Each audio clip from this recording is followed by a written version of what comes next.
number 9, Landon Wilkerson. Number 2, Mikey Cota. Number 19, Jacob Pornon. And number 67, Aiden Ortiz.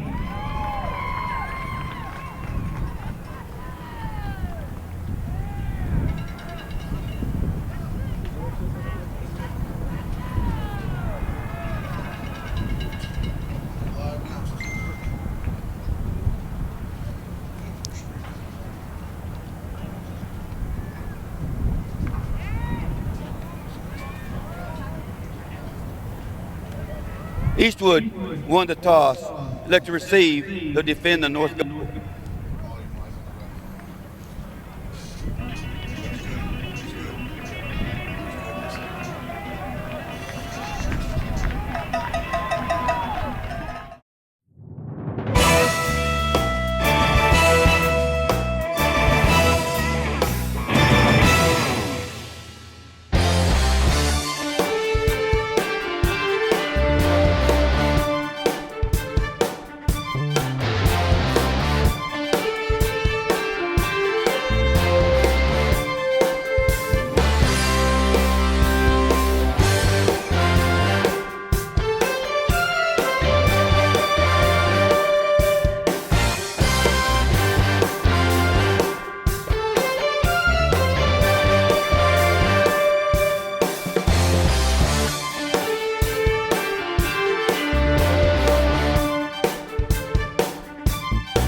And there you see the Broncos onto the field for what is and isn't their home debut this year. Actually had the game scheduled against Amarillo 2 weeks ago, but after only a handful of plays, got lightened out. So the Broncos actually going to open here tonight against the El Paso Eastwood Troopers, who make that long drive down Interstate 20 to take on a Bronco team that went up to the Dallas area, Pennington Field there in Hurst, Euless, Bedford, and put a whooping on the LD Bell Raiders. So the Broncos come into the game 1-0. Kyle, what do you got for some of our keys tonight? Well, I think there's some big play opportunities for this Bronco defense.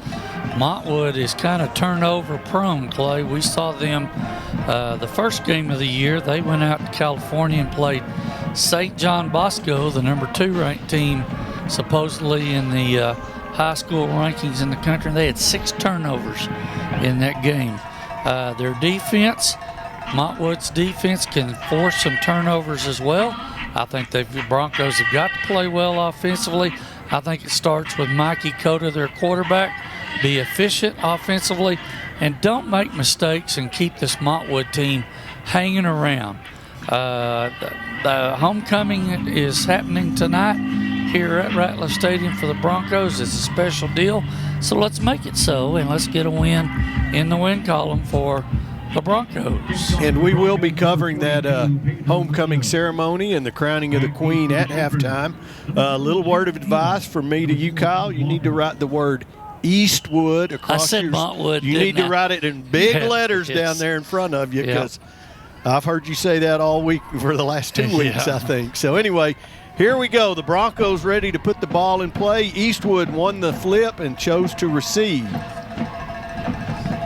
There's the kick. Pedro Munoz puts his boot into it. And out to just around the 30-yard line are going to be the Troopers, and they'll take over 1st and 10. We expect to see on offense for Eastwood, Joseph Cox, number 9. We'll see a couple of running backs, Jaden Martinez, number 24, and Nathaniel Chavarria, number 20. We'll see a whole host of wide slot receivers. We'll give those to you as they get noticed in the game. And we'll do our offensive linemen here after this play. 30-yard line. Well, the Bronco defense needs to be heads up in that defensive backfield. Eastwood has shown a prone to like to throw the ball this year, but have not been overly successful. Have thrown 8 interceptions through the first 2 ball games. quickly the pass completed there out to the left. Is going to be a pickup of about 5 yards. Yep, on the coverage for the Broncos is number 21. That's Mason Fosenbacher making the play, covering the slot receiver out there, and did a nice job of getting him out of bounds. They got about 5 or 6 on first down.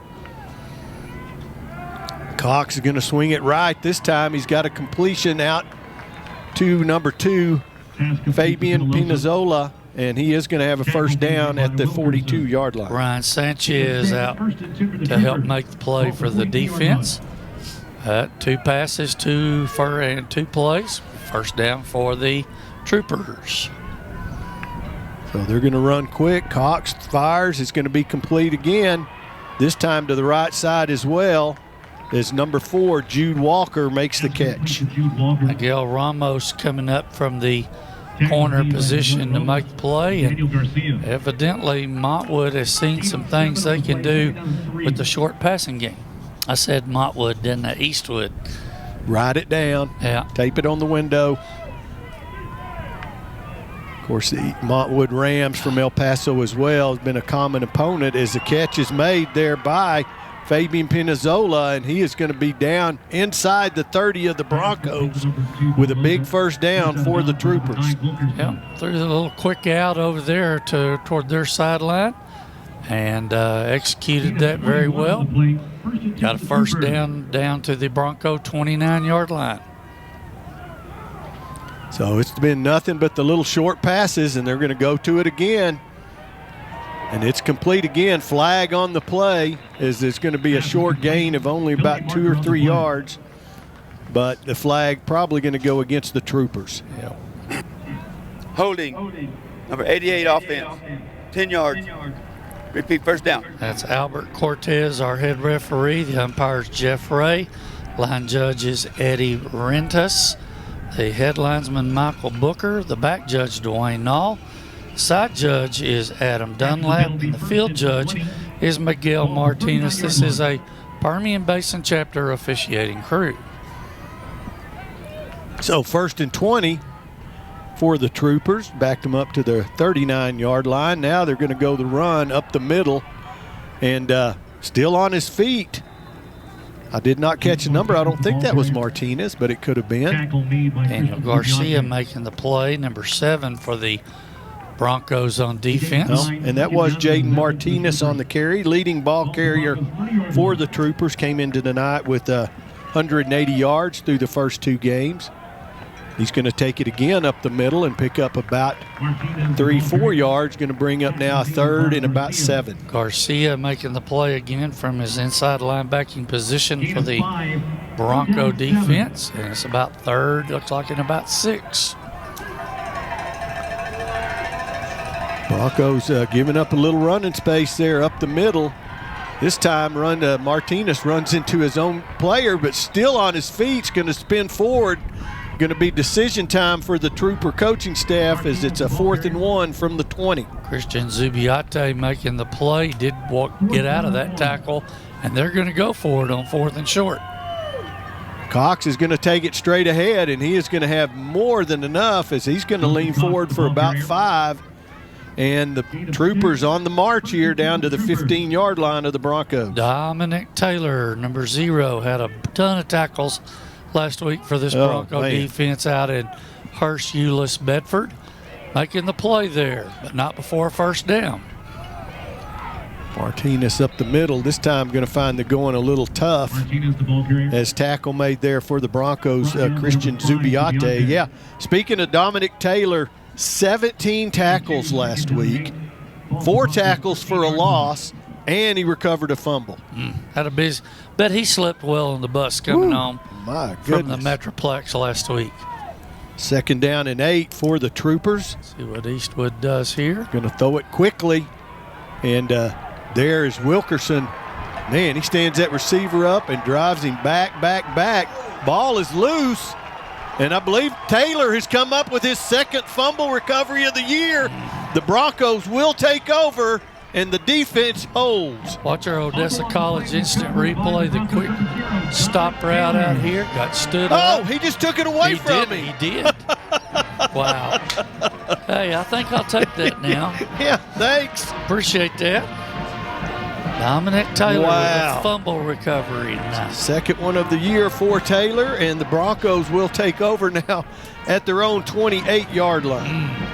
We expect to see Mikey Coda, the senior quarterback, in the backfield for the Broncos. George Valdez, number 33, and Tony Gomez, number 32, though they don't have any backs right now. Coda throws it, and Rodriguez fires, and he's got his receiver, and he hangs on. And it's going to be a big play, first down for the Broncos. Catch made by Ian Lujan. Nope, my bad. The catch made by Kobe Baldonado. And that's going to be a big play for the Broncos. Yep, a little trickery on first down, first play of the season here at Ratliff Stadium.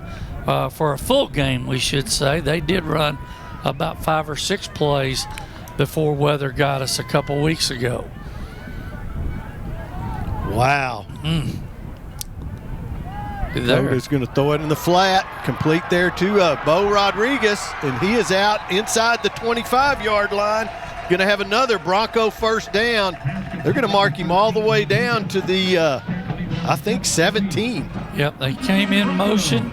Rodriguez came in motion from the far side to the near side. When the ball was snapped, he just turned out into the left flat.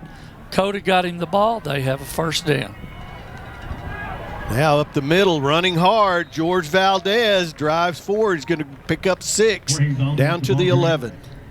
Yeah, right now, the Bronco offensive line, anchored by Jacob Gutierrez, the center, Jesus Carrillo and Vicente Cervantes at the guard positions. Julian Guevara and Aiden Ortiz, they're winning the line of scrimmage right now. Coda in the pocket's got a man wide open. Touchdown Broncos. Andrew Rodriguez on the score. Yep, little quick skinny post right there to the back of the end zone. Lost the defender over here, and Coda delivered for the first Bronco touchdown of the evening. Wow, nice drive put together by the Broncos, and they get down and score quickly. Now on to do the kicking is Jose Luis Zubia, and the kick is good. So the Broncos now lead 7-0, 7:20 remaining in the first quarter.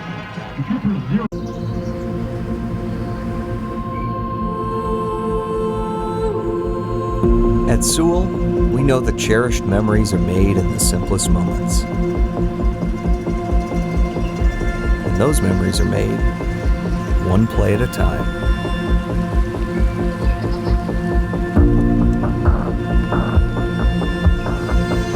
Sewell, where unforgettable moments begin. Welcome to Rose's Cafe, where every meal is a celebration meant to be shared. Go ahead, pull together tables for any size group. Because at Rose's, we believe that everyone deserves a seat at our table. So come together, share the joy, and experience authentic Mexican food at its finest as you create memorable moments in our comfortable, colorful dining room. After all, life is better with Rose's Cafe. Welcome back to Ratliff Stadium and our Trans Global Productions High School Football Game of the Week. The Broncos with a very efficient 4-play, 72-yard drive. Took them only 1 minute off the clock. Kick is going to be taken there at the 4-yard line by Jaden Deal for El Paso, and he is going to, is that a turf monster that got hold of him there? I think so. Looked like it over there by their sideline.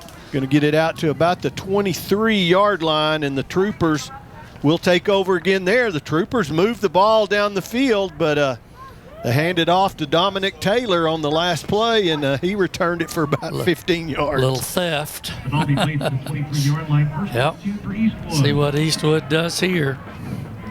Well, very efficient. That Bronco offense looked really sharp on that first drive. Yep. They were well-oiled machine on the first drive. Look at there. Cox just going to throw it into the turf, going to short hop it, That's going to be incomplete and bring up a second down. Looked like for the Broncos, maybe Ryan Sanchez got in there and hurried that throw a little. Yeah, I think he heard footsteps. He had happy feet in that backfield. Did not set his feet and deliver the ball. Going to be 2nd and 10 for the Eastwood Troopers.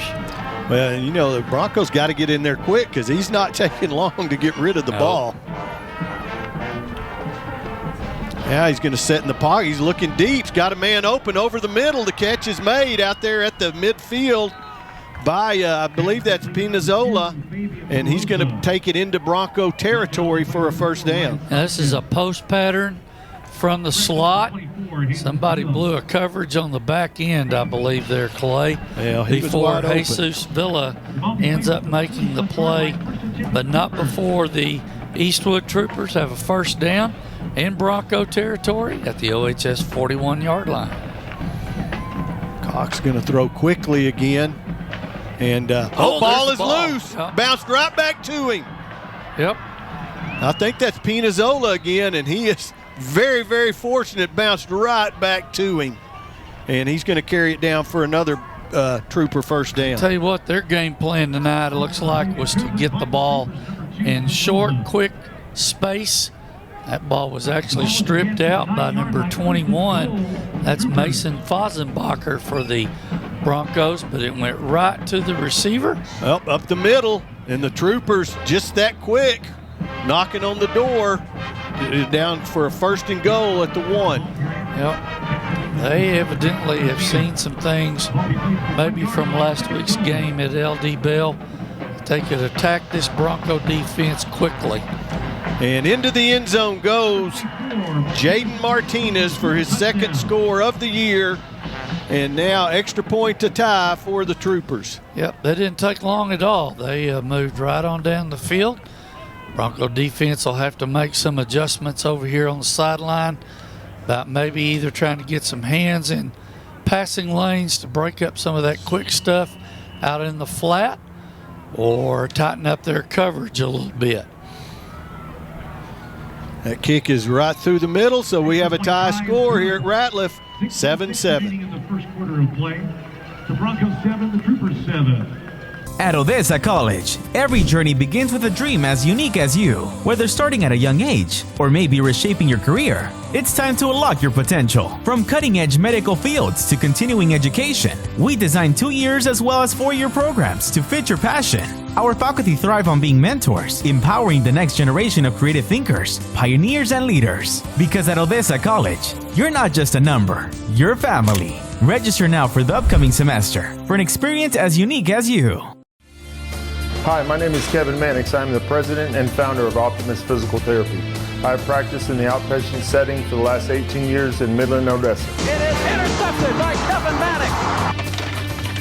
Our professional staff will ensure that your functional goals will be met. Our cutting-edge manual techniques and state-of-the-art equipment allows Optimus to offer an evidence-based treatment approach tailored to each patient's functional recovery. Remember, Optimus Therapy for optimal results. Oh, they're trying an onside kick and quickly grabbing the ball for the Broncos is Jesus Villa. Very quick to grab hold of the ball, and the Broncos going to have some great field position to start off again. Yep, tried to catch the Bronco front line napping a little bit there and see if they could maybe keep a little more momentum going their way with an onside, as Clay said. Good heads-up play by that front line of the Bronco kickoff return. They've got a short field to work with starting at the 47. Well, Villa had it all the way, so 1st and 10 for this Bronco offense. Had no trouble marching down the field the first time. And Coda's going to come up there with Martinez. Now, I think that's Shavira in the backfield. And, man, some miscommunication as out of nowhere, Coda just gets planted. Yep, that's an inside linebacker blitz. As Coda was going to roll this way a little bit, watch our OC instant replay.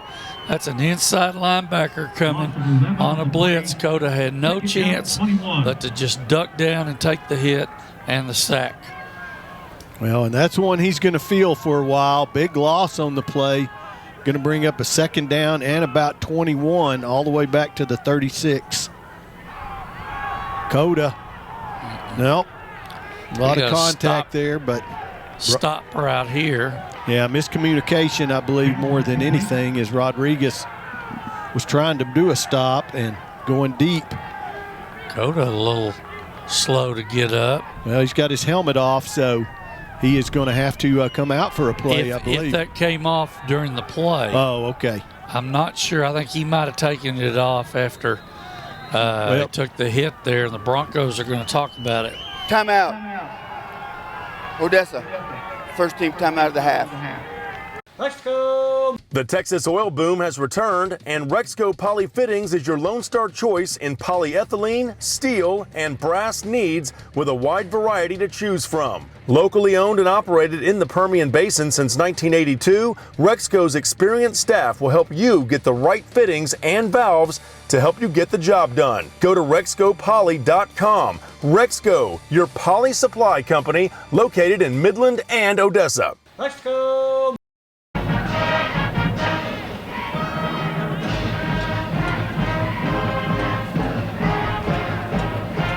Okay.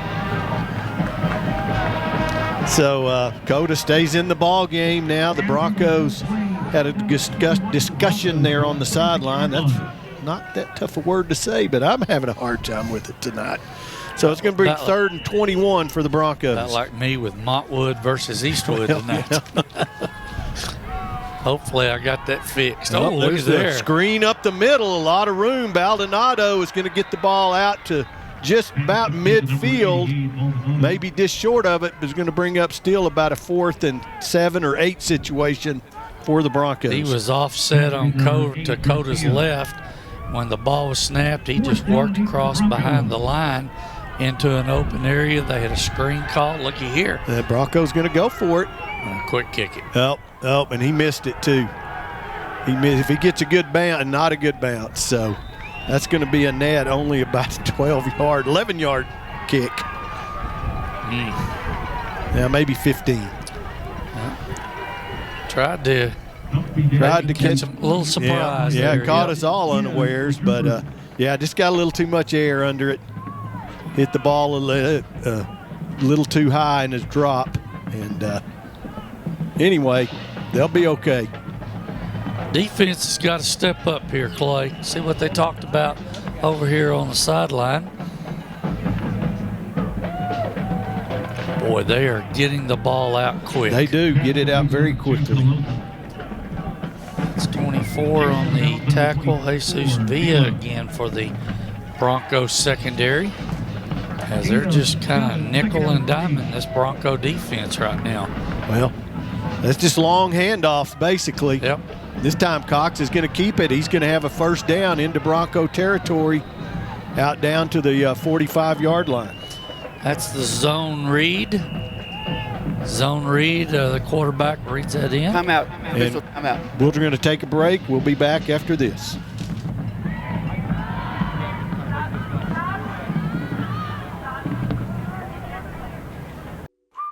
Wake up to great value with breakfast combo meals now at Taco Villa.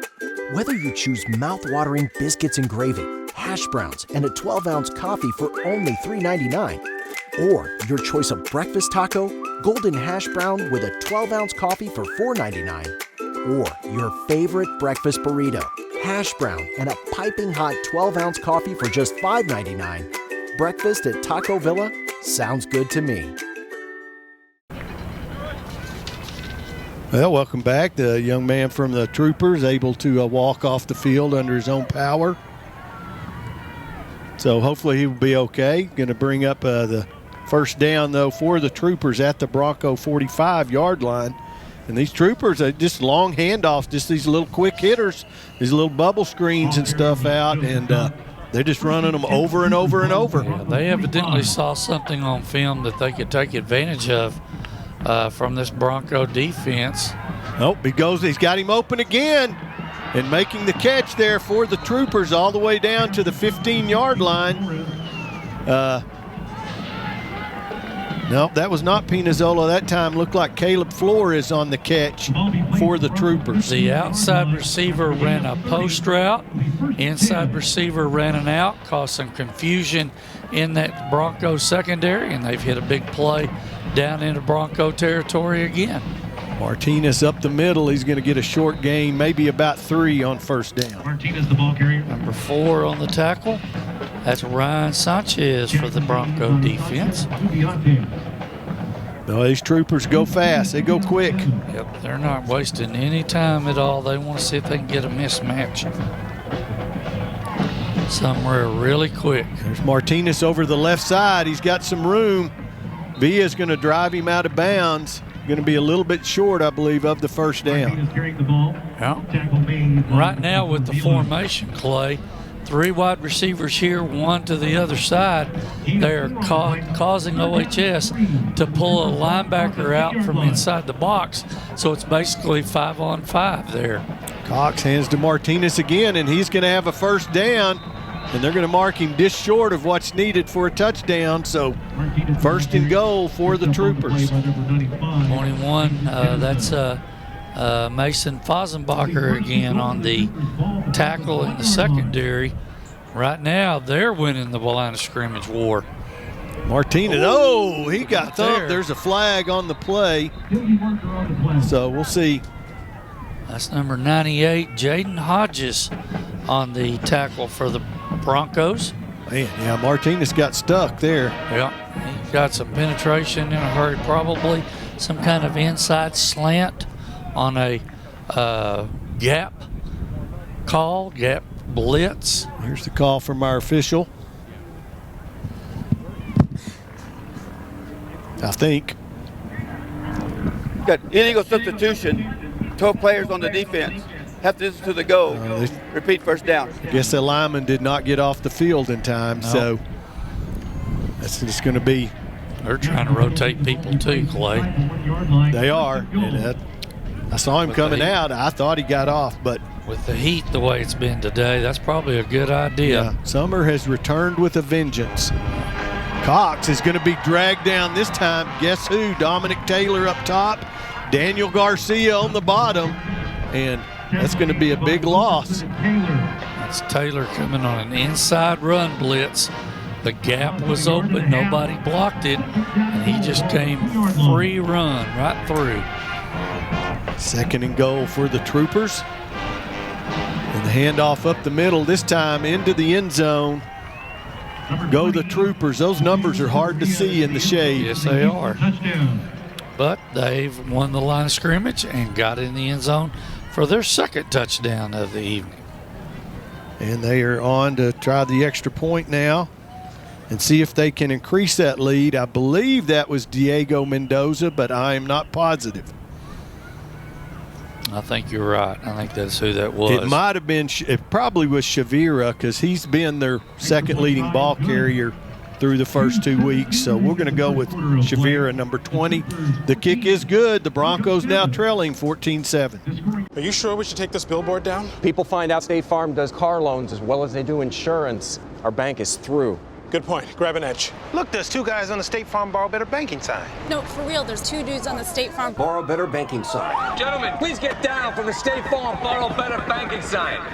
Phil, get the hose. Okay, he's getting the hose. All right, let's go. Want to borrow better? Contact State Farm agent Mike Podzemny about a car loan that can save you hundreds. It's what every cowboy dreams about under the Texas moon. Getting to see their sweetie. Rich, flavorful kisses that taste like strawberries. Cascading chocolate swirls that make an hombre weak in the knees. And cool, creamy shapes that'll put a jingle in your spurs. Heck, they're dreaming a Texas burger, where they've corralled fresh-made goodness sweeter than a Pecos cantaloupe. Texas Burger, wanted by Texans everywhere. Troopers kicking a little deeper this time. Ball going to be fair caught by the Broncos. Number 30 there, Abel Avila. And the Broncos will take over at the 25-yard line. Bronco offense needs some efficiency like they had in the first drive, Clay. start executing and get right back down and get those points back. Well, just got bogged down on that big sack with that blitz, and Coda never saw it coming, and I mean, he got drove into the ground. I think that rung his bell, shook him up a little bit. Gomez has checked into the ball game in the backfield now with Mikey Coda. One-on-one coverage down here. Well, Baldonado makes the catch, and he's going to drive forward out to the 30-yard line. Going to bring up a 2nd and 5. See if they take advantage of this one-on-one down here, Clay, with the formation. They've got a corner kind of down here. Now they're going to bring a slot receiver, so that'll change that over here. But they had one-on-one coverage on first down here. Well, 2 receivers top and 2 receivers bottom now for the Broncos, and Gomez up the middle, but the hole is quickly shut down after a pickup of maybe 2 yards. Yep, that's the left side of their defensive line shutting that hole down in a hurry. To make it 3rd and about 3. Let's see what the Broncos dial up here. Might get a little bubble screen action right down here, Clay.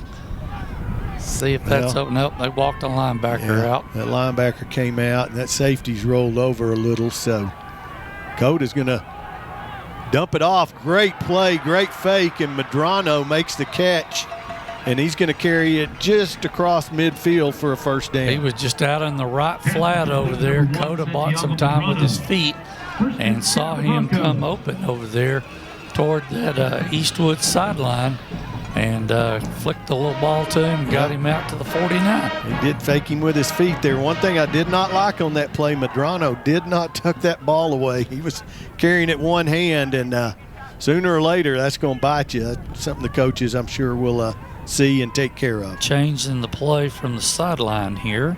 Trips down at the bottom. Coda's got room to run, but throws, and the ball is caught by Bo Rodriguez. He's inside the 15, all the way down to the 11-yard line, 35 yards for the Broncos. On a skinny post. Watch our OC instant replay. Coda steps up, sees the receiver, Rodriguez, coming on that skinny post, one-on-one.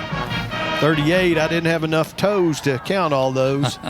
Quickly, Coda is going to give it to Gomez up the middle, and, well, just going to lean forward and going to pick up a good 3, maybe 4 yards. They're going to give him on first down.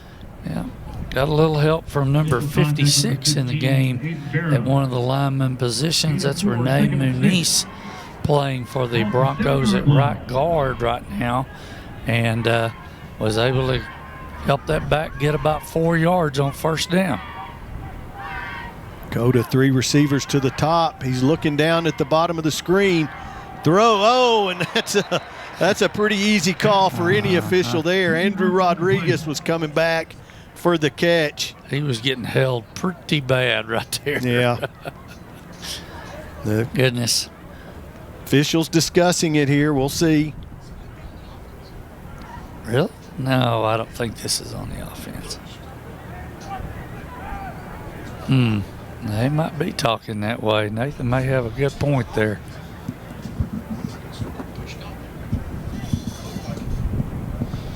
Well, a lot of discussion for what looked like an easy call. So obviously something went on before the ball got there that we did not see. The Broncos are moving back to the line of scrimmage. They may call it on both of them. We got a little early election happening here.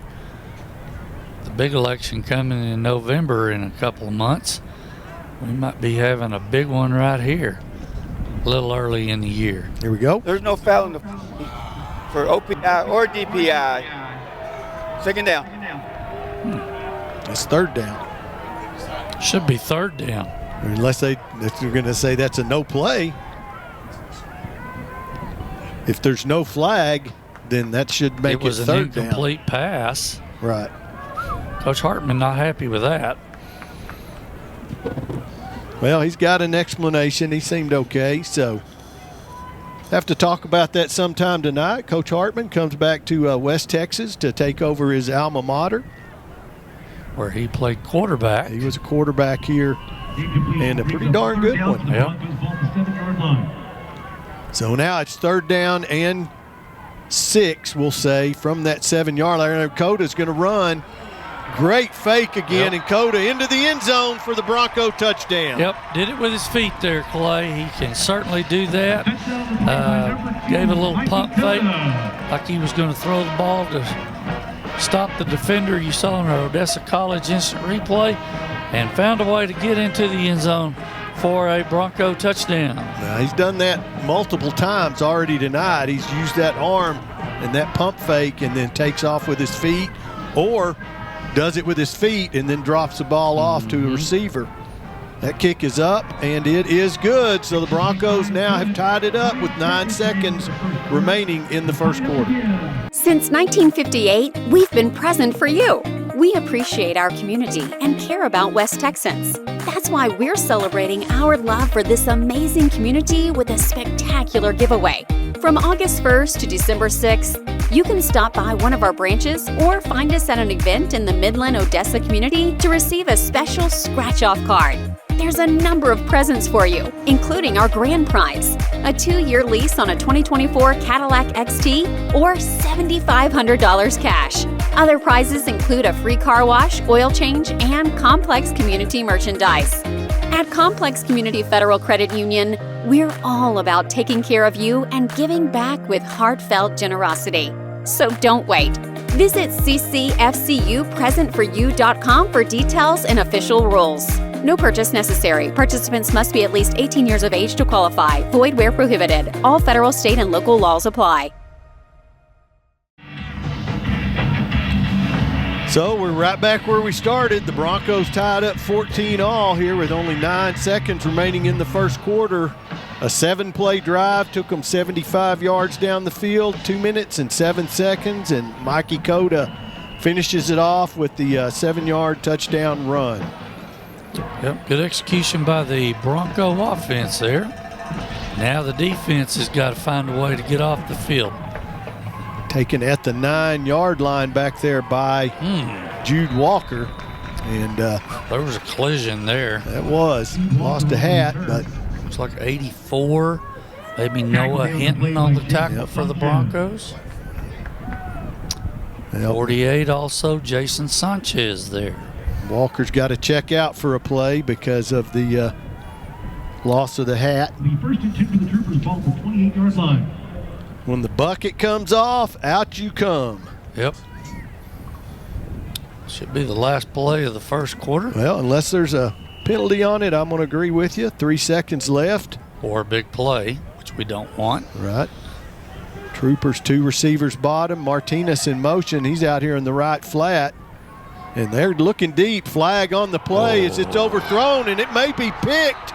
Oh, they're going to say it's incomplete. 2 flags, one in the backfield, one on the sideline here. As Mason Fosenbacher, great effort to try and pick that ball off.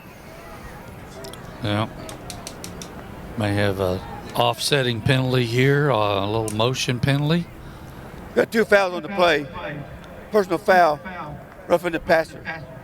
And there's a receiver on the offense. Those fouls offset. Play first down. Okay, so we'll have an untimed play here.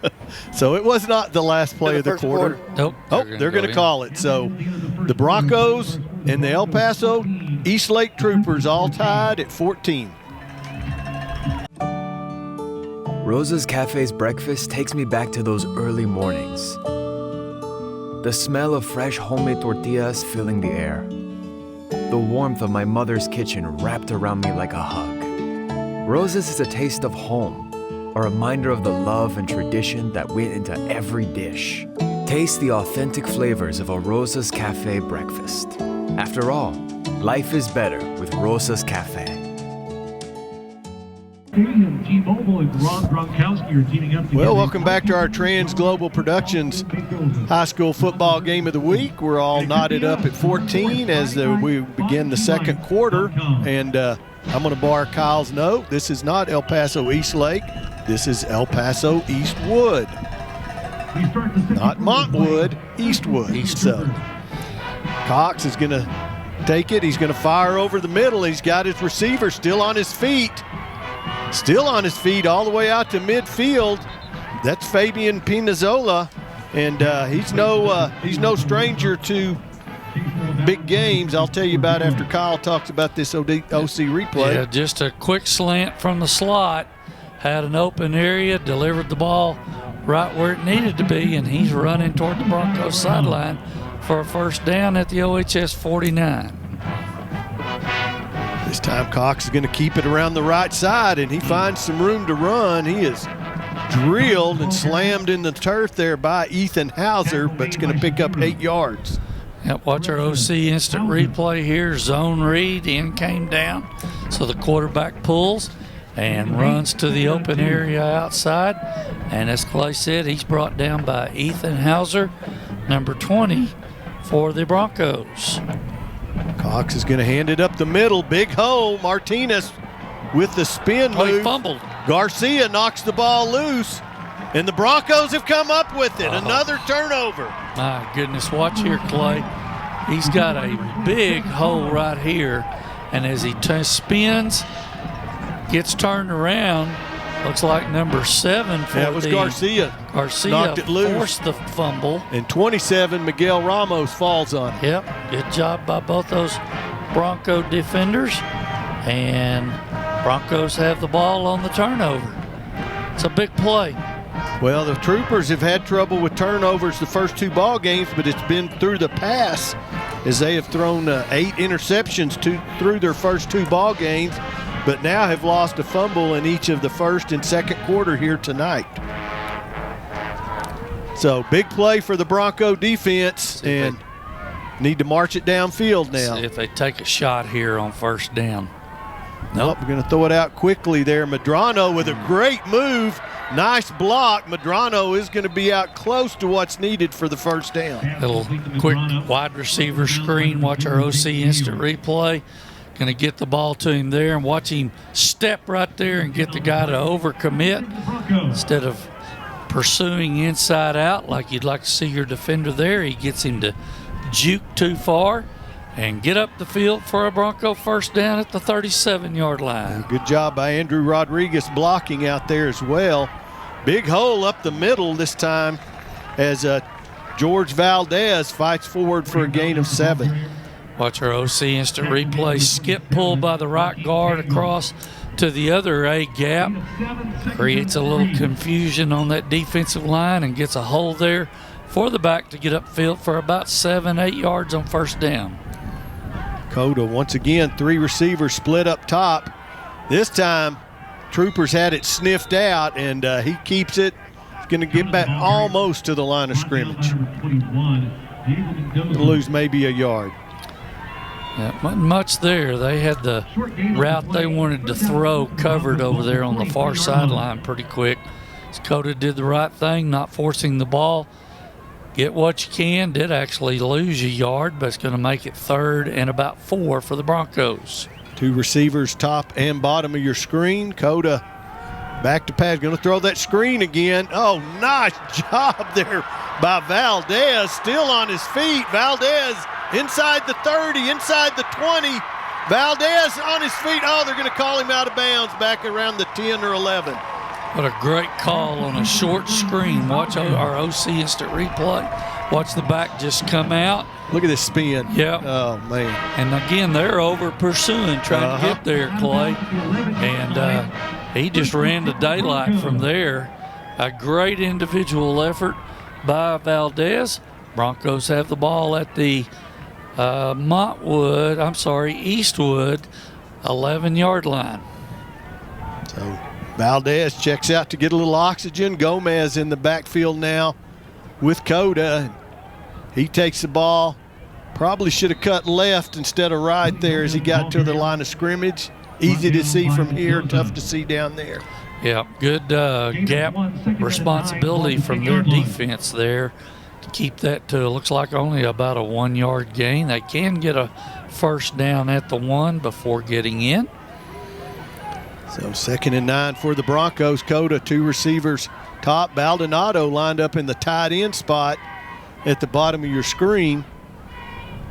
And they're going to hand it off again.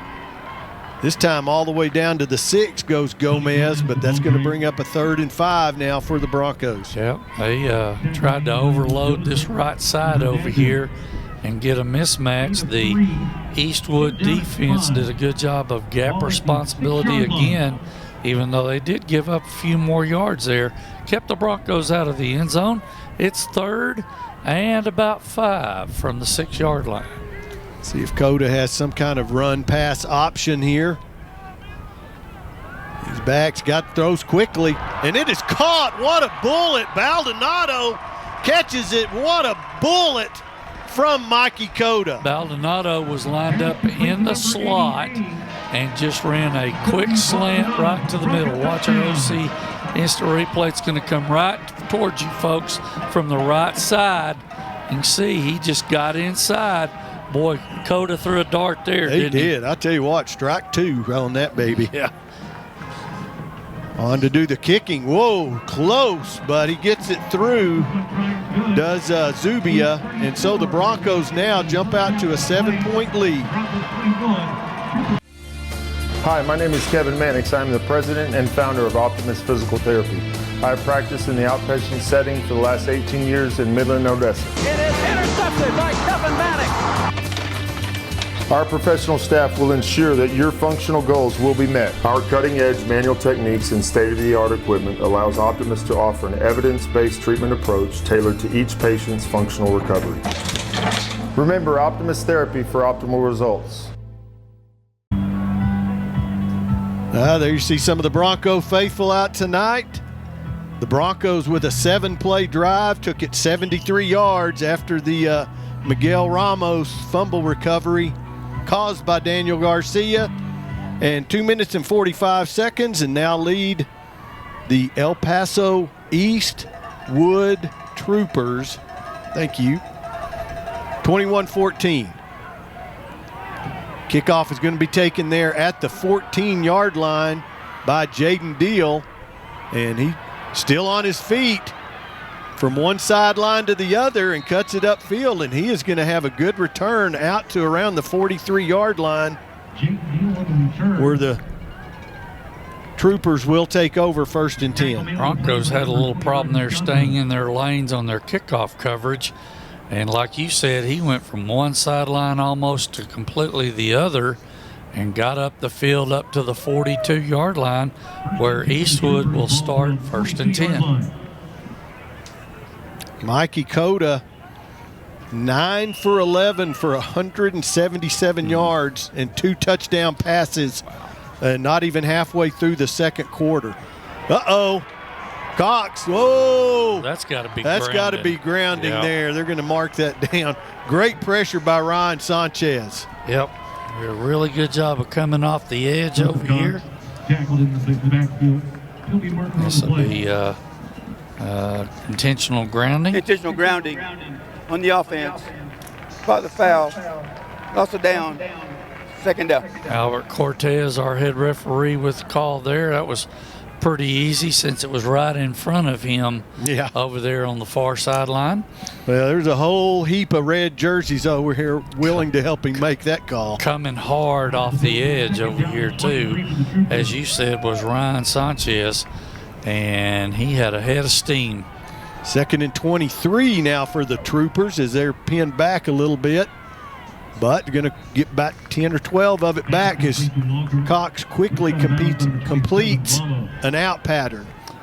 Yep, 27 on the coverage. Miguel Ramos over there for the Broncos. I believe he's lined up at the left corner position over there on the far sideline. Injury timeout. Well, we got a little timeout. We're going to take a little timeout with them. Mexico! The Texas oil boom has returned, and Rexco Poly Fittings is your Lone Star choice in polyethylene, steel, and brass needs with a wide variety to choose from. Locally owned and operated in the Permian Basin since 1982, Rexco's experienced staff will help you get the right fittings and valves to help you get the job done. Go to RexcoPoly.com. Rexco, your poly supply company located in Midland and Odessa. Mexico! And we're back. Third down now and 13 yards for the Troopers. They got 3 receivers split bottom. Coming in motion is 1. He's going to drag across the middle, but throw is made there. Not able to hang on to it, though, a little bit high. So that's going to bring up a 4th and 13 and probable punting situation. And that pass was open on the deep end right there. They just did not execute the catch on that. It was a good play design coming from the slot over here toward the near sideline.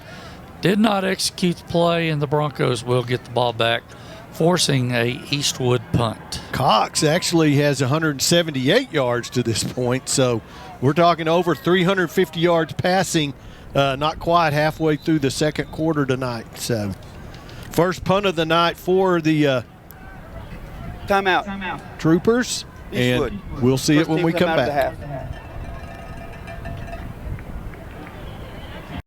Welcome to Rose's Cafe, where every meal is a celebration meant to be shared. Go ahead, pull together tables for any size group. Because at Rose's, we believe that everyone deserves a seat at our table. So come together, share the joy, and experience authentic Mexican food at its finest as you create memorable moments in our comfortable, colorful dining room. After all, life is better with Rose's Cafe. Brandon Gomez on to do the punting for the Troopers. Santiago Medrano is deep. He's going to take it at the 12, bounces right to him, and he gets his bell rung, but he's going to get it out to the 17-yard line. Don't know if that would have gone to the end zone or not. Don't want to take a chance on that, so good job by Medrano. Rafael Gallardo, number 52, make that hit for the Eastwood Troopers. So the Broncos will take over at their own 17-yard line. 2 timeouts in their back pocket and 7:41 left. Oh, that's enough. Yeah, that's enough time for a couple more scores for each team. The way we've gone so far here. Sure, would like to see another drive by the Broncos here. Get some momentum and a little breathing room between them and these Troopers of Eastwood High. Now Valdez back in the backfield with Coda. Once again, they're going to split 2 receivers, top and bottom. 2 high safeties will tell you maybe cover 2 here. They're backing off. Yep. Then in motion is Xavier Perales, but there's going to be a flag on the play. Going to be a little false start action. Delay game. Oh. 5 yards. Well, that's one you hate to give up, coming off a punt like that.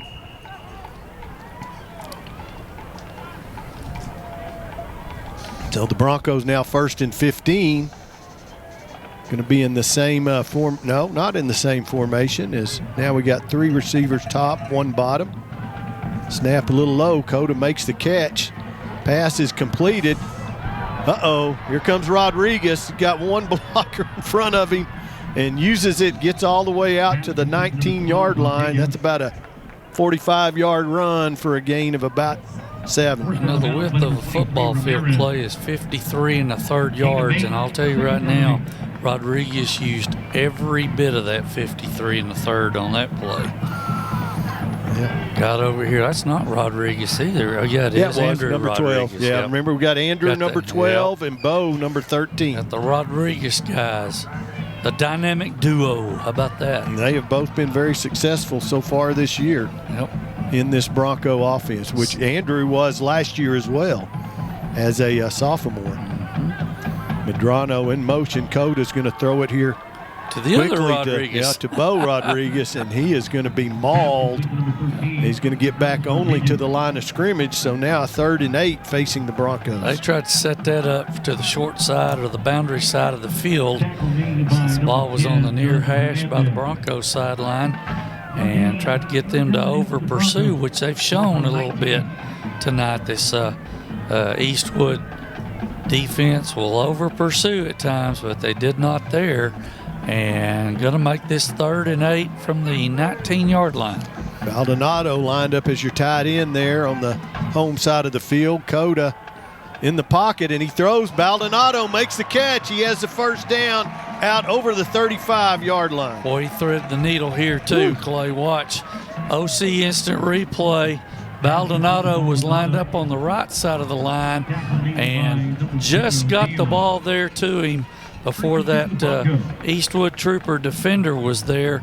But enough for a Bronco first down at their own 35. Good execution there. Kobe Baldonado, a sophomore, is turning into quite the weapon for this Bronco offense so far in the season. Fake reverse there. Fires. Medrano makes the catch. Medrano down around the 29-yard line. First down, Broncos. Little tomfoolery from the Broncos. Watch here. We're going to fake a reverse here. That kind of freezes everybody up front and allows the receiver, number 1 there, Medrano, to find an open spot, and Coda got him the ball for another Bronco first down. And he made an adjustment as he caught the ball to cut the other way and take quite a few yards on the little that ball rack. Was inside a little bit there on the throw, but it worked. Wow, look at that. A big hole up the middle. That offensive line clearing house. Still on his feet all the way down to the 10, but the ball is stripped. He fumbled it. The ball is stripped. Great run by Valdez, but gets stripped as he's going down. And the Broncos turn it over for the first time tonight, and the Troopers. Ball goes over, fumble. Eastwood recovered. Watch. First down. Watch here. I see right toward the end right here. I think somebody's going to knock that ball. Actually pulled it loose. That's number 10 for them. Jonathan Hernandez stripping the ball from the Bronco running back, and they get on it for the first Bronco turnover of the night, and they are in business at their own 11. Well, you hate to see that because Gomez just injury timeout. Fighting for extra yard. We'll take a timeout with them. Are you sure we should take this billboard down? People find out State Farm does car loans as well as they do insurance. Our bank is through.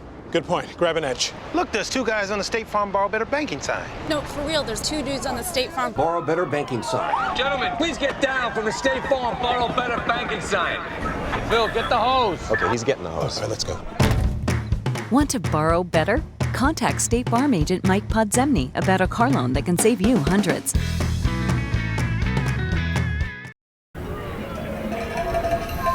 Well, once again, the Trooper able to walk off the field under his own power. Maybe a cramp. Very, very hot today. After a last week of nice 80s fall weather for us. Yeah, and now, boom, 100 today, I believe. 99 was what they were that ball talking looked about. like it was tipped, but the catch is still made, and it's going to have a first down. Troopers. Big hit on the tackle, but the catch made there by Jude Walker. I believe that's Tony Romo making his presence from the Bronco defensive line. Watch him right here. Boom!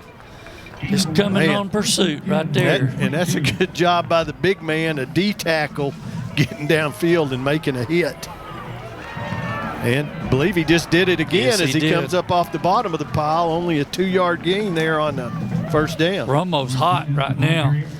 2 tackles in a row coming from the inside nose position right as a 1 technique, which is between the center and the guard on his side of the ball, his side of the formation defensively. 2nd and 8. Romo, quite a golfer too, I understand. Yeah. Or is that the other That's one? the other, Tony. That pass is going to be completed for a Trooper first down out to the Bronco 34-yard line. Miguel Ramos, number 27 on the tackle for the Broncos, but not before the Troopers get a first down. 4:27 remaining here in the first half. Been very exciting so far. Paul is going to be caught again. Another first down out at the 45-yard line for the Troopers. Mason Fosenbacher along with Miguel Ramos over there to push that Trooper receiver out of bounds, but not before another first down for the Troopers. Well, Troopers taking advantage of the short passing game. Cox again is going to look deep this time, and ball just a little bit overthrown off the fingertips. Should have been caught. Maybe a little contact by the receiver there, getting a little advantage as the ball was released, but incomplete. I believe that's what number 27, Ramos, is talking about. He might have got a little advantage by pushing off on him. The receiver did, as you said, just did not execute the pass.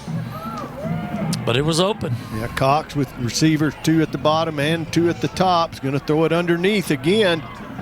Going to be caught. Going to move into Bronco territory at the 49-yard line. That's just a 5-yard stop route over on the far sideline in front of the Eastwood Trooper bench. Nickel and diamond this Bronco defense right now with the short passing game. Yeah, they changed it to the 48, so 3rd and only 3. Pass. Oh, Garcia just missed, but the Troopers are going to take it to the house for the touchdown. Yep, the defender gambled here, Clay. We get a chance to see this. Watch as he just did not time. Took a timeout. Injury on the field. His coverage there, and we're going to take a timeout with him. In West Texas, the spirit of rivalry runs deep, especially when it comes to high school football. But beyond the gridiron, there's a common ground we all share. At Sewell Ford, we believe that while competition brings us together, collaboration drives us forward. No matter the colors we wear, we all share the open road and the thrill of the drive. Sewell Ford, discover what brings us together. Not sure what the holdup is. Yeah, everybody's ready to go except we had somebody. If we had a media guy on the field, I'd say it's him, but we don't.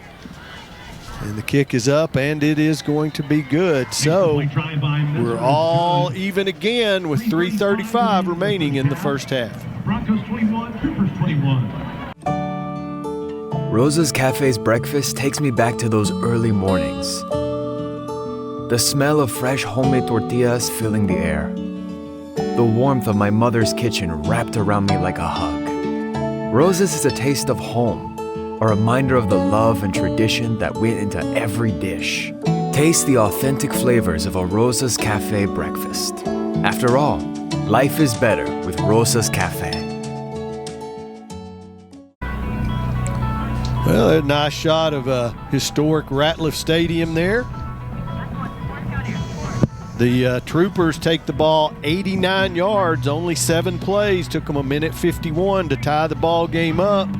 Broncos will have about 3.5 minutes left after the reception of the kickoff here. Need to go down and put some points up. They will get the ball in the second half, so might be able to double up, or as Kyle likes to call it, the double dip. They've got time to do it. 3:35 and 2 timeouts in their back pocket. Well, none of their drives have taken that long yet tonight, as the fair catch is made over there on the kick by Tony Gomez. All right, so let's see what the Bronco offense can put together in this last 3:35 or so. Going to take over at their own 30, 70 yards to go, 3:34 remaining on the clock. Be sure and stay tuned with us. Halftime, you're going to see some highlights of the plays from the first half here, and then we will be presenting the homecoming ceremony and the homecoming queen live as it happens on the field. Yep, homecoming special night for the Broncos and the school. We'll see those young ladies and their escorts. I'm pretty sure be dads or somewhere thereabouts to get them on the field for that. Nope. Once again, Eastwood knew what was coming there. Going to try that bubble screen. You could see Baldonado coming back to block, and they just stuffed that receiver, so a gain of a yard, 2nd and 9. Yep. They had that figured out really well. Clock running at 3:12, as you can see in the lower right-hand corner of your screen. Medrano's going to move out, 2 receivers top and bottom now. Coda is going to hand the ball up the middle. Valdez still on his feet. Fights free from one tackle. Going to pick up 5 yards. Going to bring up 3rd and 4.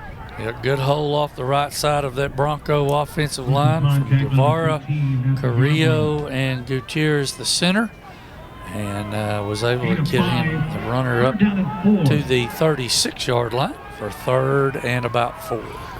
Trip receivers at the top of your screen. Coda may change the play here. Plenty of time on the play clock.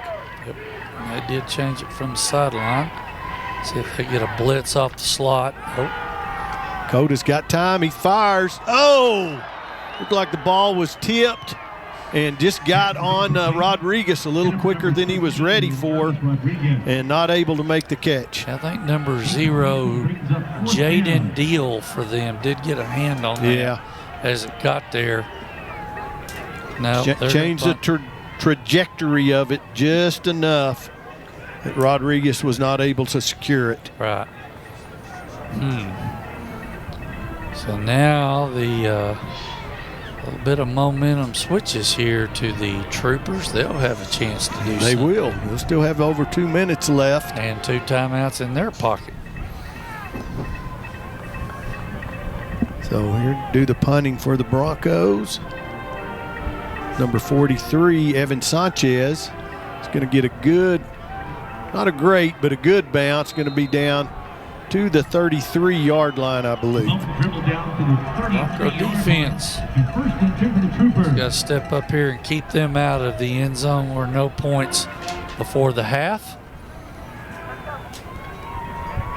They gave up the touchdown on the last drive on that kind of a weird tip play. Actually, the Bronco defender was late getting there on the pass to the running back coming out of the backfield, and the Troopers went down and scored, and that's why we're tied at 21 right now.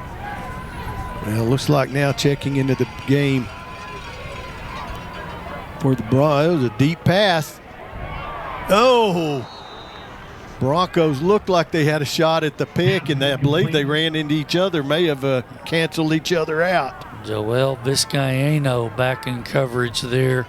Was the short defender there. I didn't see who was behind him, but both Bronco defenders in perfect position to bat that ball down. Would have been nice to have that turnover. It would have been a shorter field there, but didn't work out that way. Quick one.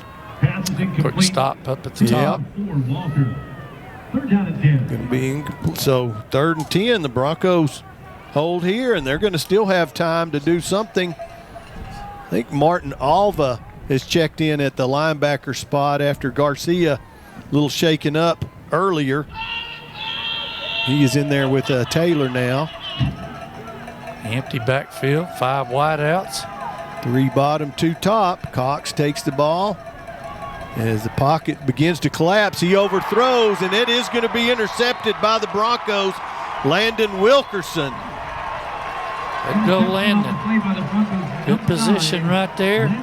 Ball's high. Watch our OC instant replay. Ball sails on him, and Landon right there to make the play in the middle of the field. The Broncos with good field position, 42-yard line. Still got a minute and a half and 2 timeouts. Yep. 3rd turnover for Eastwood, according to Nathan, our statistician here in the first half for the Troopers. See if the Broncos can take advantage of this with about a minute 50 left, as you see down there. And they have struggled with that this year. They have the Troopers. Number 84, Noah Hinton, is checked into the ball game down here at the bottom of your screen. He's one of the wideouts. It started a little press coverage and then came off it. Well, good tackle there as George Valdez just getting his feet going, and a good tackle. Yeah. Right at the 45-yard line. Almost popped that for a few more yards gain there wise. They're thinking, Eastwood's thinking pass, so they might get them in a little softer defensive coverage. Oh, Coda's going to be chased out of the pocket. Fires, he's got Rodriguez wide open, and started to run before he caught it, but there's a flag in the backfield that would have negated it. Personal foul. Roughing. Oh. Number 10, defense. 15-yard penalty, automatic first down. Yep, I saw it coming from this side all the way across to where Cota was, trying to roll to his left and deliver the ball, and that guy just kept on going after he threw the ball and drove him into the turf. That's why the flag was thrown by the head referee. Saw it from the back trailing side of the play, and Broncos going to have a first down at the 40-yard line of Eastwood. Cota, that's 2 shots he's taken tonight at least. So, got to protect that quarterback at all costs. And Baldonado lined up at H-back here. And Valdez, once again, a hard 4.5 yards up the middle. Valdez, the ball carrier. Tackle made by number 8, Joseph Garcia. See the Broncos are going to line up, no huddle, get the play signaled in from the sideline. Well, they still got 55 seconds, and they still got those 2 timeouts in their pocket, so. They're not in any hurry. They're all right, time-wise. So once again, 3 receivers split down here at the bottom. You got man coverage up top with Rodriguez, but there's a flag, a late flag. That may be 2 flags. The official, the referee, and the umpire both with a flag. Number 67, offense, 10 yards. Repeat second down. So that made the Broncos' job a lot tougher. Clock now down to 35 seconds. And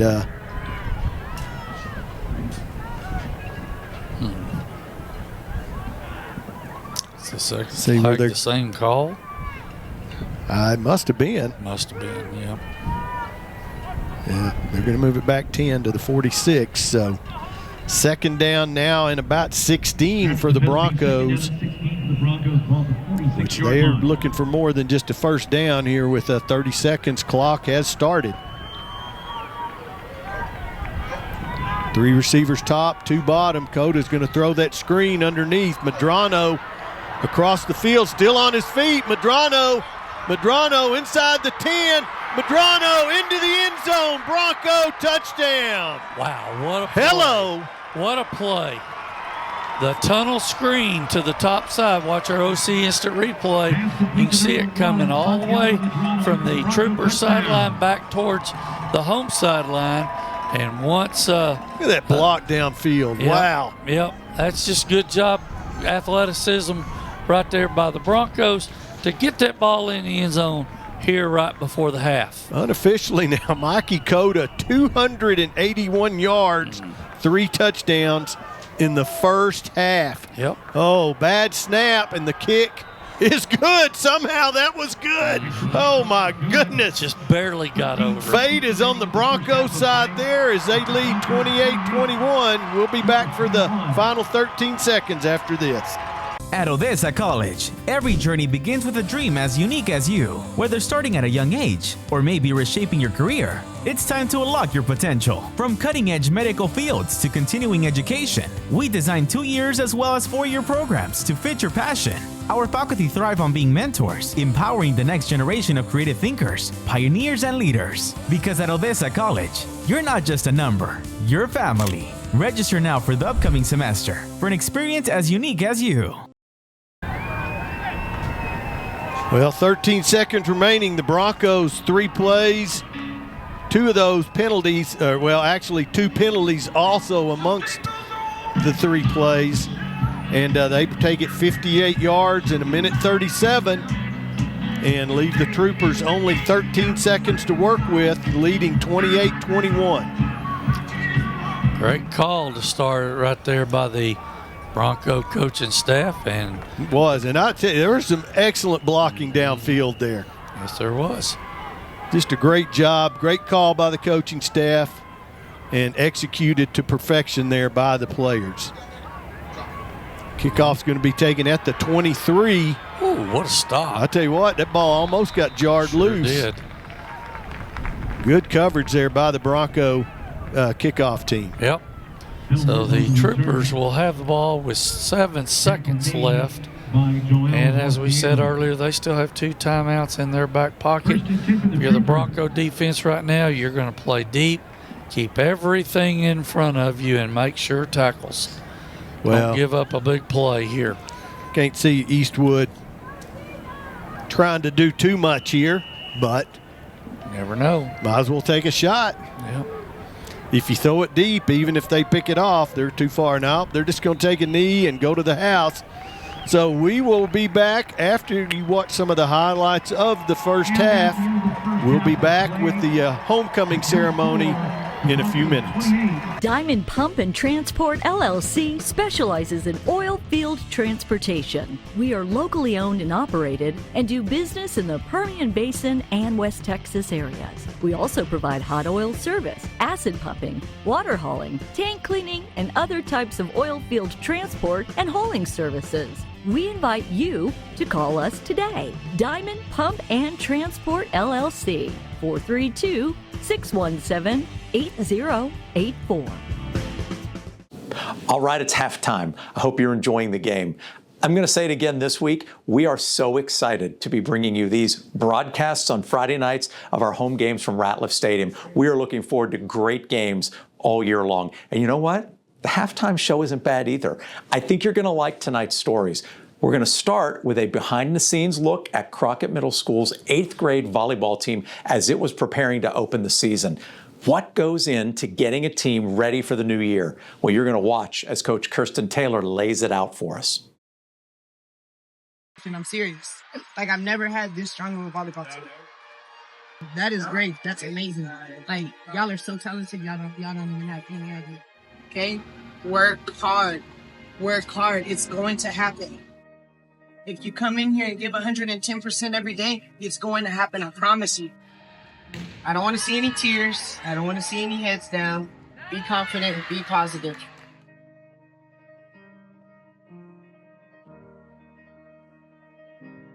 How do you feel about tonight's game? I feel very confident. I'm excited. Got a good group of girls, so I'm really, really hype about today. My name is Charlize, and I'm feeling very confident in my team. Whenever I'm on the court, I just forget about all of my problems, and I just play like I'm only focused on volleyball. My name is Zoe. I feel very confident about today, and I believe that we would win. It helps me get all my anger out sometimes, and it's really a piece to my life and everything. My name's Elaine, and I feel very happy. I feel like all my worries go away when I play volleyball, just because it's just like a sport I love, especially because I get to play with the people I love. Whenever we got here, we had a lot of time, so I wanted the girls to lock in and focus. So I gave them an assignment to write about today's game, asking them how they feel going into it, if they're nervous, if they're scared, if they're sad, if they're happy, and just pretty much how they felt just about throughout this whole season. Okay, so one of the players, she said, how I feel about today is honestly, I was nervous, but I prayed about it and I feel way more comfortable and I'm ready to have fun. I've never had a coach like Coach Taylor. Every other coach I've had has never really brought me confidence. No matter if we win or lose, I will keep trying. Thank you, Coach Taylor, for showing me what a real coach was. Yeah, it made me a little emotional. I was like, dang, I've only been with these girls for 3 weeks and almost every single paper has my name in it. It's a good feeling.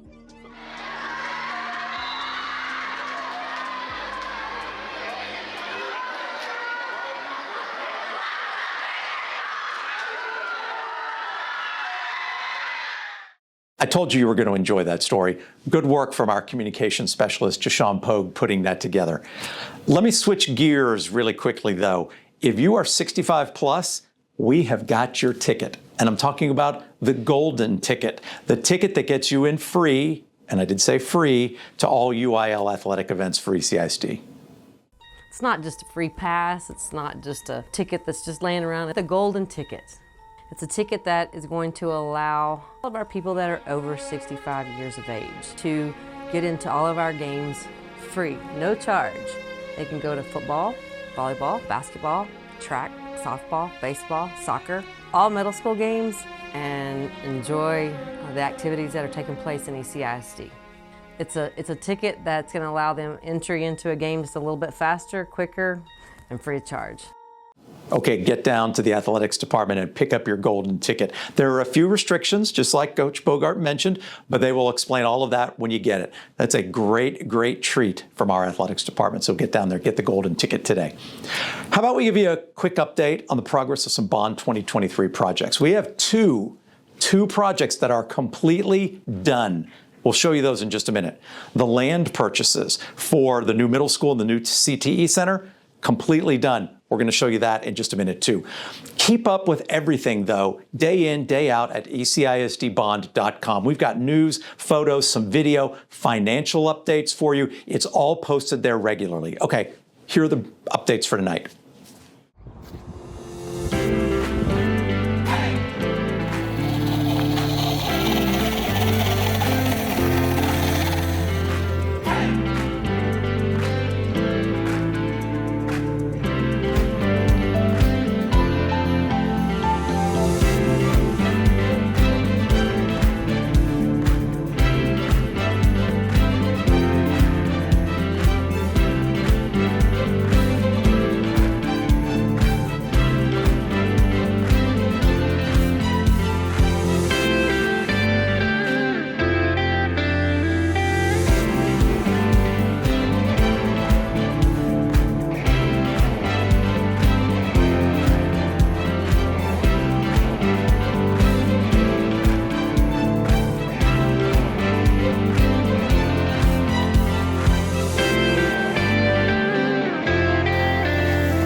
It's a powerful story that got us to this point.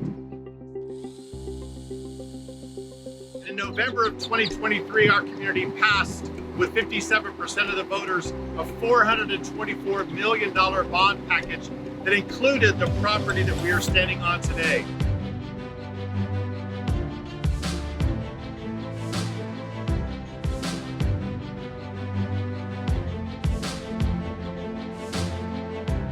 So this is the home of the new middle school, the new ECISD middle school located in West Sept.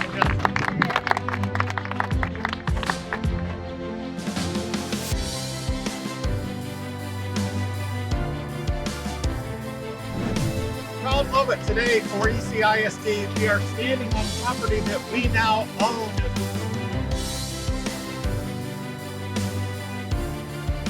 We've had a vision for a new career and technical education facility for many years because our teaching program is growing and we were running out of space. We wanted our kids to have access to state-of-the-art 21st century tools and resources. On behalf of our board and our entire administrative staff and a very grateful student body that will begin to access this facility in a couple of years, thank you to our community for supporting this and making this day possible. Hey, it's Big Check Day in ECISD. Let's do this. Today, we are here to recognize some of those amazing teachers, and if with your permission, we're going to give them a little bit of money. Is that okay? Okay, all right. We'd like to present you, Miss Richardson, with a check for $20,230.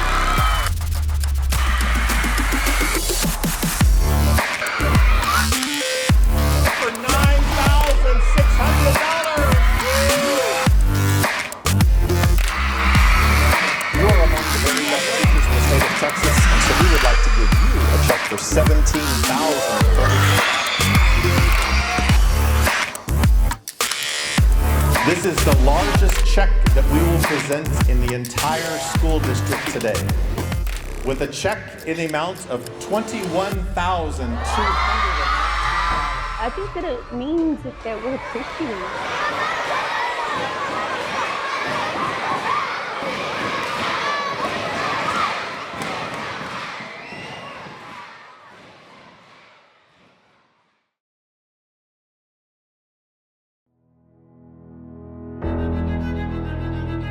This is about tomorrow.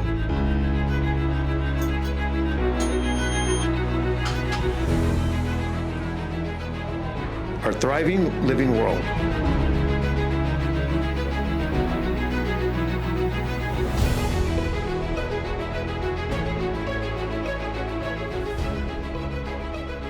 Look around. See the world with new eyes.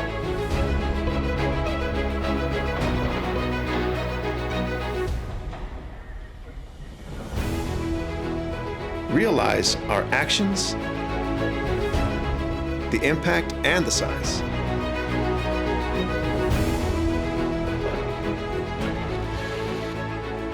Every choice we make, every step that we take leaves a footprint on tomorrow. Because of me, because of you, because of us, we can make a difference. Are you ready for more? Join our team of change makers.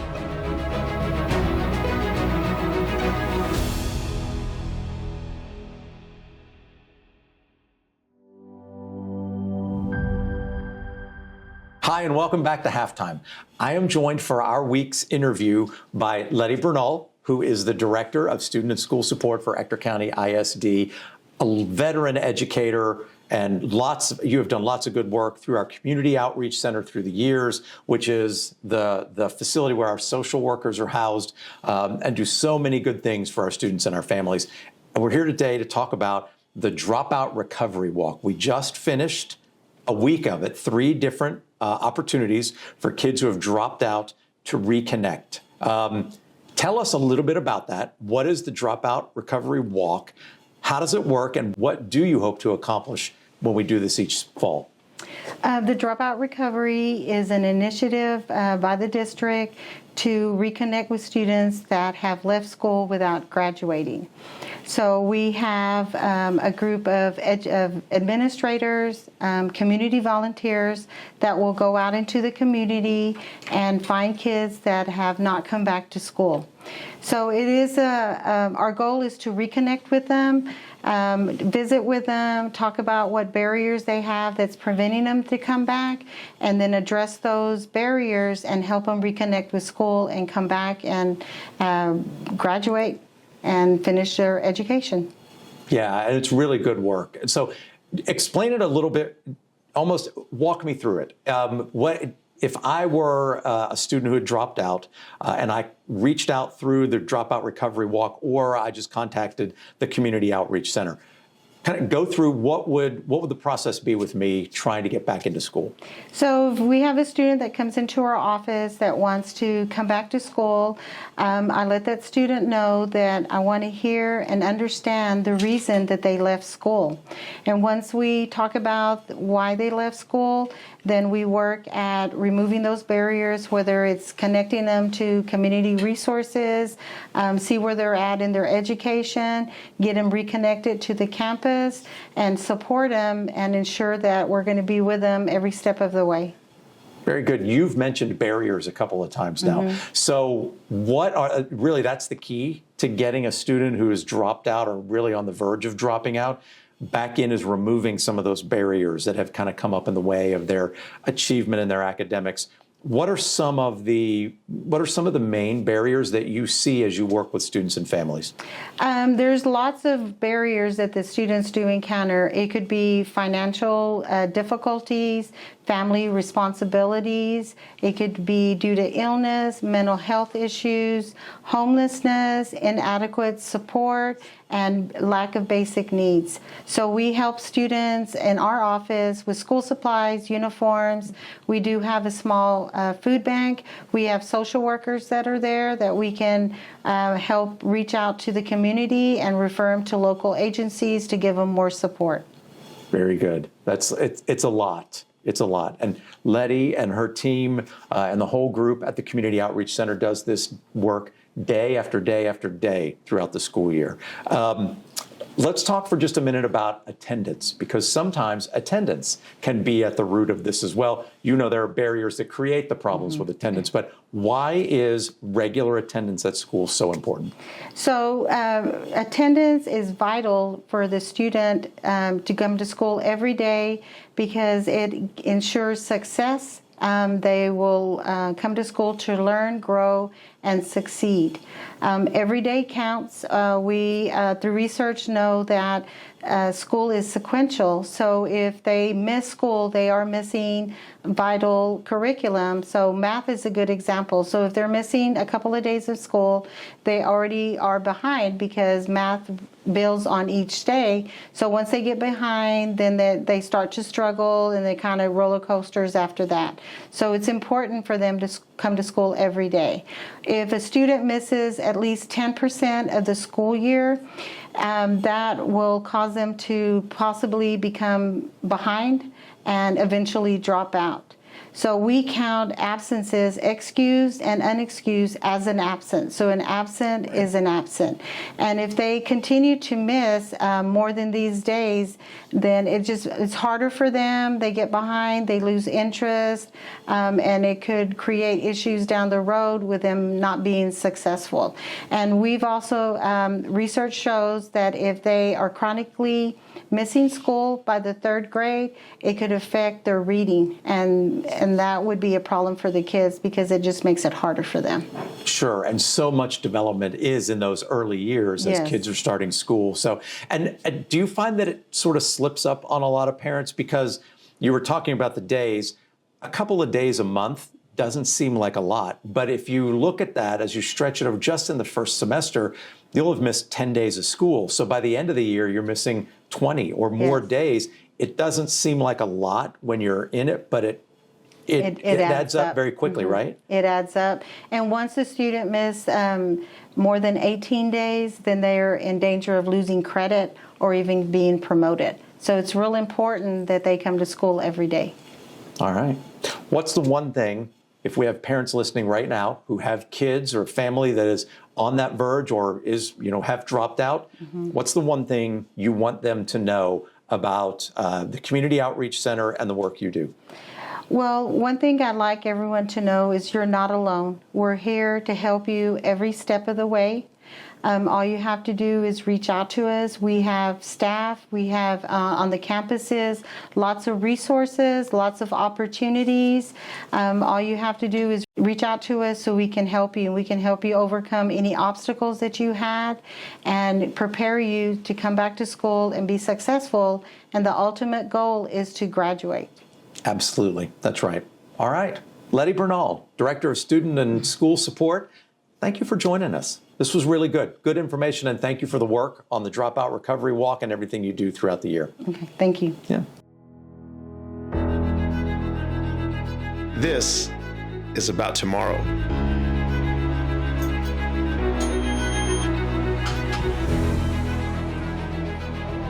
Our thriving living world.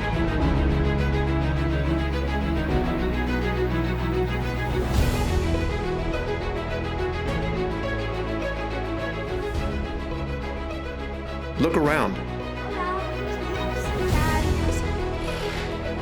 See the world with new eyes.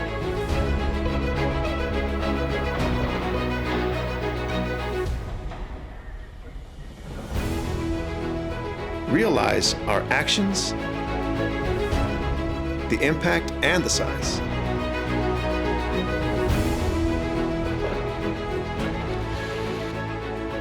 Every choice we make, every step that we take leaves a footprint on tomorrow. Because of me, because of you, because of us, we can make a difference. Are you ready for more? Join our team of change makers.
Well, there you can see the young ladies being escorted on the field.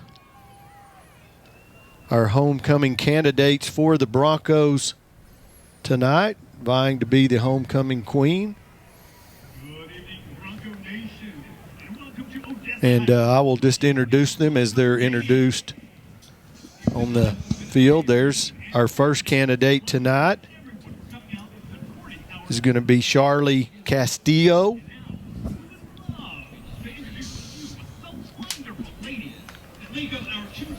They're on the 40-yard line. First, we have Charlie Castillo.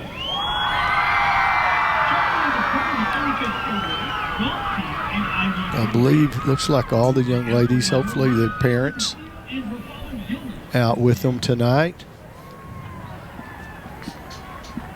There's our second candidate, Jocelyn Cervantes. Homecoming court, you can see their little banner there. All the ladies dressed very, very nicely tonight.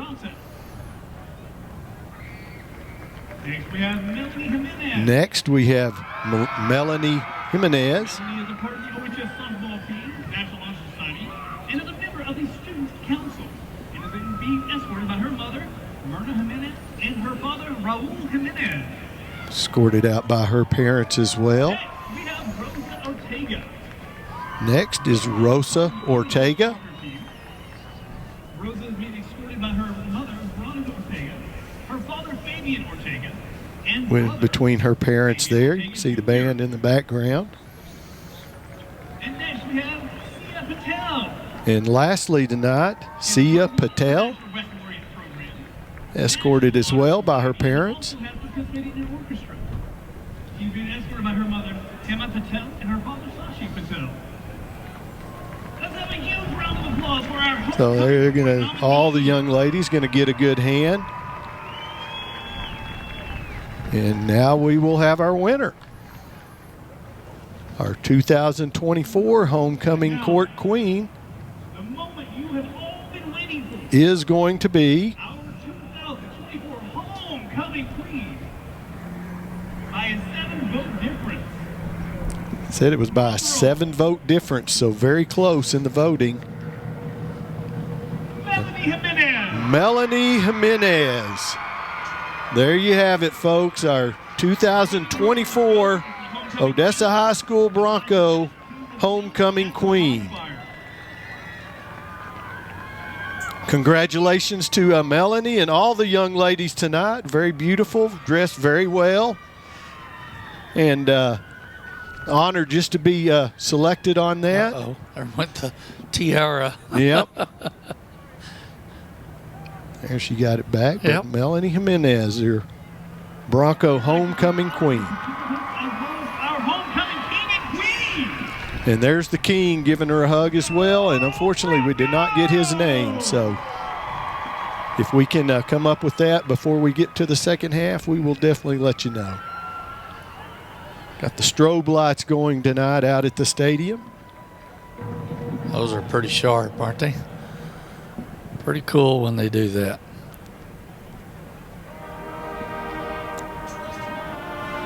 So congratulations to all involved tonight.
Since 1958, we've been present for you.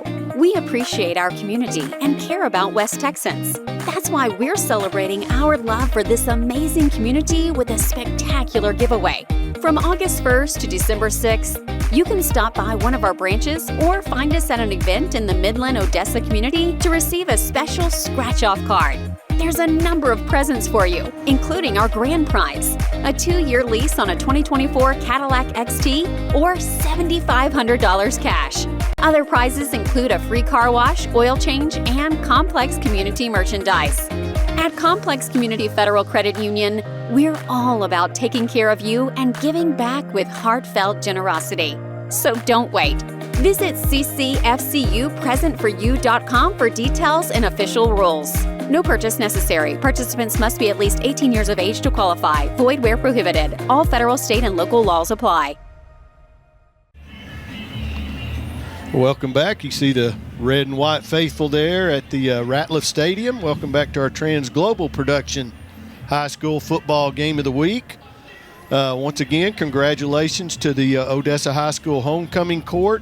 Charlie Castillo, Yoselin Cervantes, Melanie Jimenez, Rosa Ortega, and Celia Patel. And crowned the winner by a slim margin. They said of only 7 votes was Melanie Jimenez. So congratulations to all those young ladies. The Broncos leading here tonight, 28-21. Been a pretty explosive first half. Kyle, why don't you throw some stats at us here? Well, the stats are about as close as the scoreboard as it should be. Just look at total yards and first downs. Odessa High total yardage in the first half, 346 yards to 312 for the Eastwood Troopers. Odessa High had 10 first downs in that first half. Eastwood with 12. Odessa High led in the rushing department by number 33, George Valdez, 7 carries, 29 yards. Not much else happening in the run game right now, 33 yards total in the first half. A lot of that was on the sack, the big sack they had of Coda that was quite a bit of yards in the first half. Coda, on the other hand, had a great first half throwing the football, 14 completions on 17 attempts for 281 yards, had 3 TDs, and also had a rushing touchdown himself in that first half. Number 1, Santiago Medrano, the big receiver for the Broncos in the first half, 4 catches for 110 yards. Eastwood led in the rushing department, 26 carries on yards on 11 carries for number 24, Jaden Martinez. They had 47 yards rushing in the first half. Their quarterback also had a nice first half completion-wise. That's Joseph Cox. He had 15 completions on 21 attempts, 265 yards. Did throw in a touchdown and an interception. And they had 265 yards, as I said, in total through the air. So both teams were able to throw the football and make some things happen. But I think it's going to come down to who makes the best adjustment defensively here in the second half. And Clay, as we said right before the half, Odessa High is going to start with possession of the ball. If they can get something going here and get that double dip we talk about all the time with being able to get some more points on the board and get some breathing room between them and these Eastwood troopers, then I think that'll definitely turn it towards their way in the second half. Well, El Paso Eastwood obviously has made some adjustments in their passing game from the first 2 weeks, completing 34% against St. John Obispo. Bosco, yeah. Bosco, pardon me. The first week, and then completing only 51% last week, although they did have 21 completions for 301 yards, but hitting on only 15%. 15 of 21 tonight through the first half, so they have made some adjustments. Yep. The game plan was obvious. They were going to nickel and dime the OHS defense with the short passing game, and they definitely have executed that in the first half to the tune of that 265 yards we were talking about through the airways in the first half. They have, and let's talk about around the district tonight. We do have some halftime scores from around the district. Of course, first, last night, the Odessa Permian Panthers defeated the Abilene Eagles, who were ranked 7th or 8th in the state. In 5A. 5A, and they beat them last night by a score of 42-37. Of course, we have our score here tonight. The Broncos leading 28-21 at halftime. Elsewhere in the district, the Wolfforth Friendship Tigers leading Wichita Falls Legacy 42-0. They've had 2 Wichita Falls teams. That's 2 in a row. In 2 weeks. They have elsewhere, just up 191 there in Midland. The Midland Legacy Rebels are trailing the Lake Travis 21-20 at halftime. Lake Travis, I believe it's Highlanders, isn't it? The Cavaliers. No, the Cavaliers. Midland Legacy, of course, with their much talked about preseason schedule of death, basically, hanging in there this week. Up in Amarillo, the other direction, up far north, the Bulldogs of Midland are tied with the Amarillo Sandies at 21. And San Angelo actually is leading Abilene Cooper, kind of a surprise, 18-7 at halftime. You and I were really impressed with the way Cooper moved the ball on Abilene at times. What we saw on film when we were looking up the Abilene High stuff for last night's game against Permian, they actually moved the ball quite well against that Abilene defense, and we saw Permian do that as well last night. Saw the Broncos coming out. Unfortunately, I'm not sure, I'm afraid that might have been Daniel Garcia coming out without a jersey, anything. Looked like his shoulder kind of wrapped there as we saw him come off the field,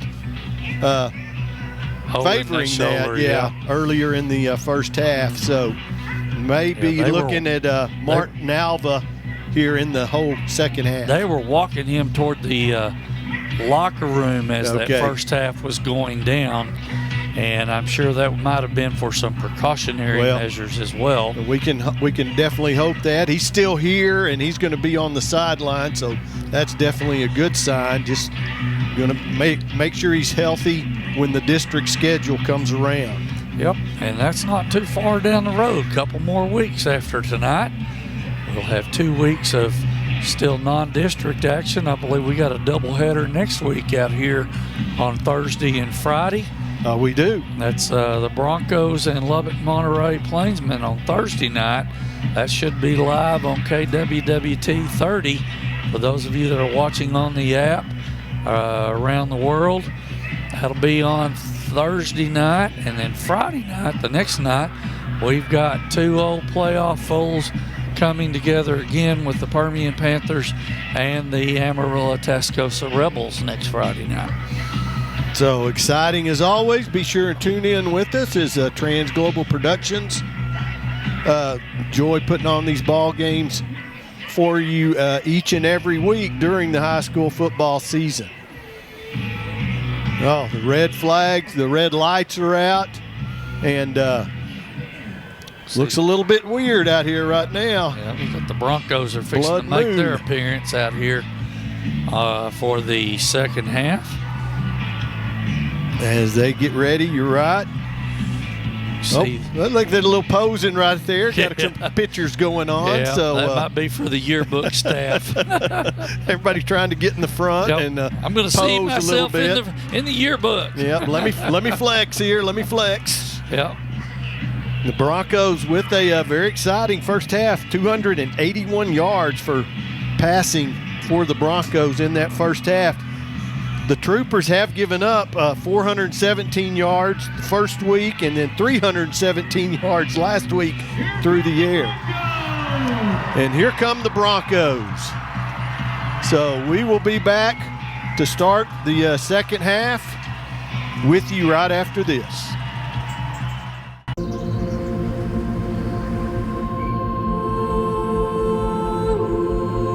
At Sewell, we know that cherished memories are made in the simplest moments. And those memories are made one play at a time.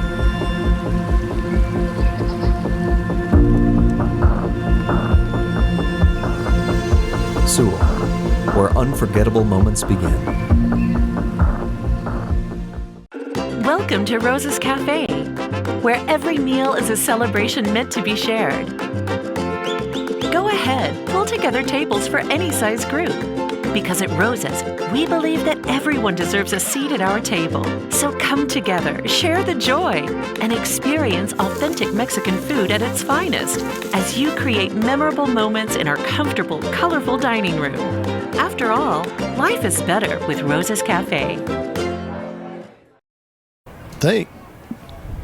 Welcome back, pardon me. We made a mistake. I made a mistake. I'll take it. It was not Daniel Garcia there with his shoulder wrapped. It was someone else. And he does not have a jersey on, so we can't tell you exactly who it is. But not Garcia there. And that's a good sign for the Broncos. He will be available on defense. The Troopers going to kick it short again. It's just going to be fair caught there at about the 31-yard line. By number 30 for the Broncos, Abel Avila. It'll be interesting to see what kind of adjustments they made in the halftime locker room. Talking about the Broncos. Certainly don't think they probably made very many adjustments in the passing game, but I bet they want to run the ball and maybe eat some clock here, Clay, and wear this Eastwood Trooper defense down in the second half. Well, they didn't run it often, but they ran it fairly effectively, averaging probably close to 4 yards a carry.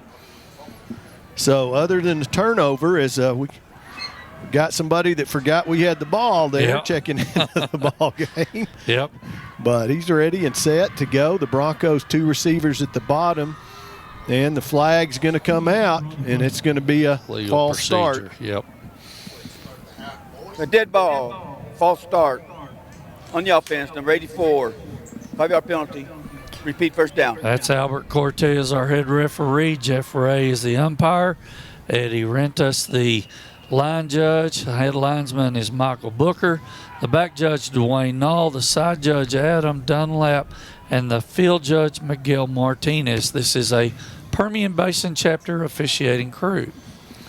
1st and 15 for the Broncos. Coda's going to run it on the first play, and he's going to spin forward for a gain of about 3.5 yards. Yep, nothing open here. They were going to try to throw the quick stop down here to their receiver, number 1.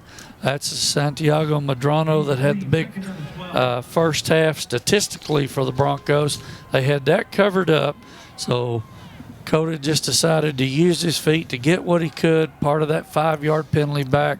2nd and 12 for the Broncos from their 30-yard line. Valdez in the backfield with Coda. Coda's going to throw that screen to Valdez. Valdez is going to use his feet to get out close to what's needed. He's going to be a couple yards short, but definitely used his feet with a little bit of speed we hadn't seen. Well, and one of the interior linemen for Eastwood actually read that pretty well, was trying to come parallel down the line of scrimmage, just didn't have the speed to stay with the Bronco running back there, and now it's 3rd and about 4. Coda's going to hand to Valdez up the middle, and he is going to be stood up at the 40-yard line. They're going to be 2 yards short of what was needed for the first down, so probable punting situation for the Broncos. Yeah, they did a good job of plugging up the middle there, the inside of their defensive line. Took those inside gaps away right around the center, and looks like they're going to go for it. Well, they did this earlier, and Coda booted it, so. See if he's going to quick kick it again. Yep, he is. He's going to back up and quick kick it. Nobody deep for the Troopers. He shanks it off the side of his foot. He's going to have to do a little work on that, and that's going to be a net gain of only about 15, 17 yards. So the Troopers will have good field position. Bronco defense in the first half at times really played well on their side of the ball. I tell you, we've got some really tough candidates, big candidates for the player of the game, which we'll do later on this side of the ball. We called Jesus Villa's name a lot, Miguel Ramos.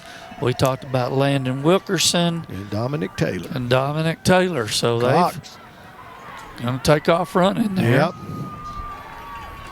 Quarterback, I wouldn't say that was a design draw. Pump fake. He's going to have to come off a play because his helmet comes off. So lost his bucket. So they're going to bring in now, I believe that's number 12, Ethan Camacho Williams. But he picks up 8 yards on a basically a busted play. Well, look at that hole. Yep. Big hole there as Jaden Martinez carries it down to the Bronco 42-yard line. Yep. Good blocking off their right side. Got a hole between the guard and the tackle on that right side. And the back was able to get on through there for a Eastwood Trooper first down. Cox back in the ball game. Hands it off once again. Martinez this time is going to be, well, he's just tough to bring down. Got some arm tackling going on a little bit there by the Broncos, trying to tackle high, need to go down and be able to bring a runner down with the legs and feet. Watch our OC instant replay, just a hole right in the middle there. Zabi Sotero making the play for the Bronco defense. And Martinez finds another hole. He's going to be down inside the Bronco 20. And he's all the way down to the 18-yard line where the Troopers will set up first down. Daniel Garcia making the play, number 7. Watch the Odessa College instant replay. A good crease for that running back right there, number 24, Jaden Martinez. And a first down. Martinez this time over the right side. He's going to have another 12, 13 yards and have a first and goal for the Troopers at the 5. Right now, they've made some adjustments in their running game. And they are going fast. Yes, they are. They're not giving the Bronco defense any chance of getting a breather or lined up. They have picked up the pace. Martinez again. This time he's going to be stood up I believe that was Taylor. Oh, Garcia. Yeah, I think that's Garcia on the tackle. Yeah, right it there. was. Pickup of only 2, so 2nd and goal from the 3. Evidently, they saw something at the half they could do at the line of scrimmage in their run game. They are 2nd and goal from the 3-yard line. Quarterback's going to keep it, and he is going to be flipped. And I believe he's going to flip into the end zone. So the Troopers only an extra point shy of tying the score. Well, and the double dip did not work for the Broncos It did there. not. And Eastwood has absolutely taken advantage of the short punt and the short field, and the Troopers are back within an extra point of tying this up. Messer once again puts his boot into it, and it is good. So your score now reads the Odessa High School Broncos 28, the El Paso Eastwood Troopers 28. At Odessa College, every journey begins with a dream as unique as you. Whether starting at a young age or maybe reshaping your career, it's time to unlock your potential. From cutting-edge medical fields to continuing education, we design 2 years as well as 4-year programs to fit your passion. Our faculty thrive on being mentors, empowering the next generation of creative thinkers, pioneers, and leaders. Because at Odessa College, you're not just a number, you're family. Register now for the upcoming semester for an experience as unique as you. Hi, my name is Kevin Mannix. I'm the president and founder of Optimus Physical Therapy. I have practiced in the outpatient setting for the last 18 years in Midland, Odessa. It is intercepted by Kevin Mannix. Our professional staff will ensure that your functional goals will be met. Our cutting-edge manual techniques and state-of-the-art equipment allows Optimus to offer an evidence-based treatment approach tailored to each patient's functional recovery. Remember, Optimus Therapy for optimal results. Troopers preparing to kick off after a 7-play drive. Took it 58 yards in 2 minutes and 21 seconds. Once again, going to be fair caught over there by Abel Avila. And the Broncos will take over from that point at their 25-yard line. Offense needs to put a drive together. Clay, you can sure bet they came over here on the sideline, talked about some things that they saw from that first possession of the quarter of the half. So let's see if maybe they can get that passing game going again. Well, and I like the quick kick. I like that okay, but the Broncos have not executed that well twice, and it's just been Coda's kick. And it's cost them field position. And it has cost them a lot of field position, so something they're going to need to work on. Coda throws great. Oh, boy, Rodriguez made a great adjustment, just not quite able to hang on. Play action pass held those linebackers inside and allowed Rodriguez to get up the sideline in front of the Trooper bench. Just couldn't pull it in. 2nd and 10. Broncos going to have 3 receivers bottom, 2 top is a empty backfield for Coda. Empty backfield. And he fires. He's got Medrano. Medrano over the middle, out over the 40-yard line, and a Bronco first down. Had a receiver, I believe that was Hinton. Running by himself? Yeah. No, let's see. Those are so hard to see, those numbers sometimes. Yep. He's actually 86, who is not on our roster. Thank you very much. Nope, sure not. Sorry, young man. Whoa, that's great. A lateral. Yeah, that's a great catch. Oh, no, you get called for that?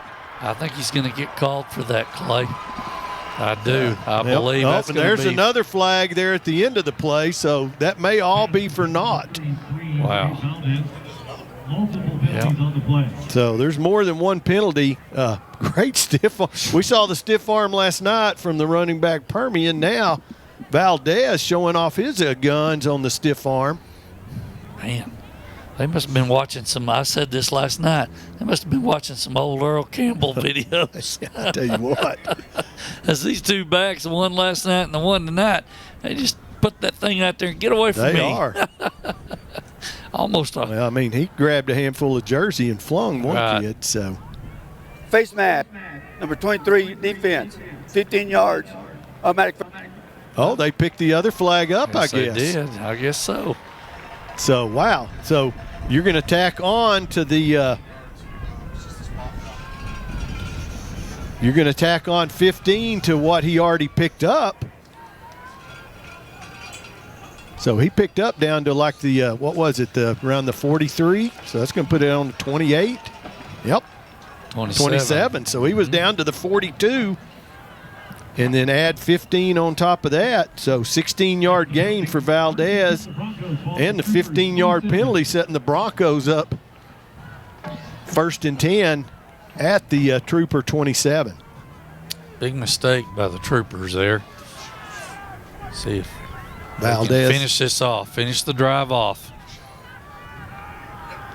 Coda looking deep, and he's going to tuck it and run. That's still on his. No, he's just going to throw it away. And there's going to be another 15. Yep, that's going to be a late hit. Man, very undisciplined play there by the defense of the Troopers.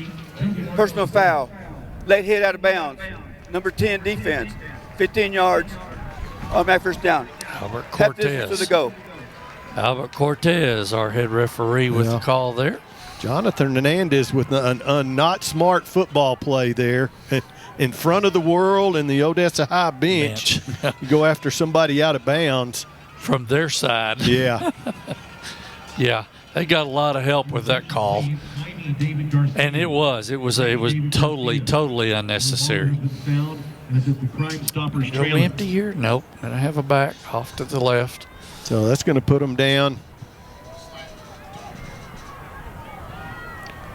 13-yard line, 1st and 10.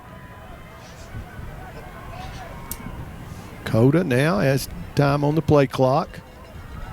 He's looking deep in the corner. He's open, but underthrown a little bit, but he still makes the catch. Bo Rodriguez comes back to the ball as the receiver should. Touchdown, Broncos. Yeah, this is a great effort right here on our Odessa College instant replay. Coda right here just threw this up, hoping he could get it deep enough and give Rodriguez the credit for coming on back to the ball, adjusting, and just out fighting the Trooper defender for the ball and a touchdown. Yeah, 319 yards now for Coda early here in the third quarter. I think that was his 4th touchdown pass as well. And the kick is good, so the Broncos now lead 35-28.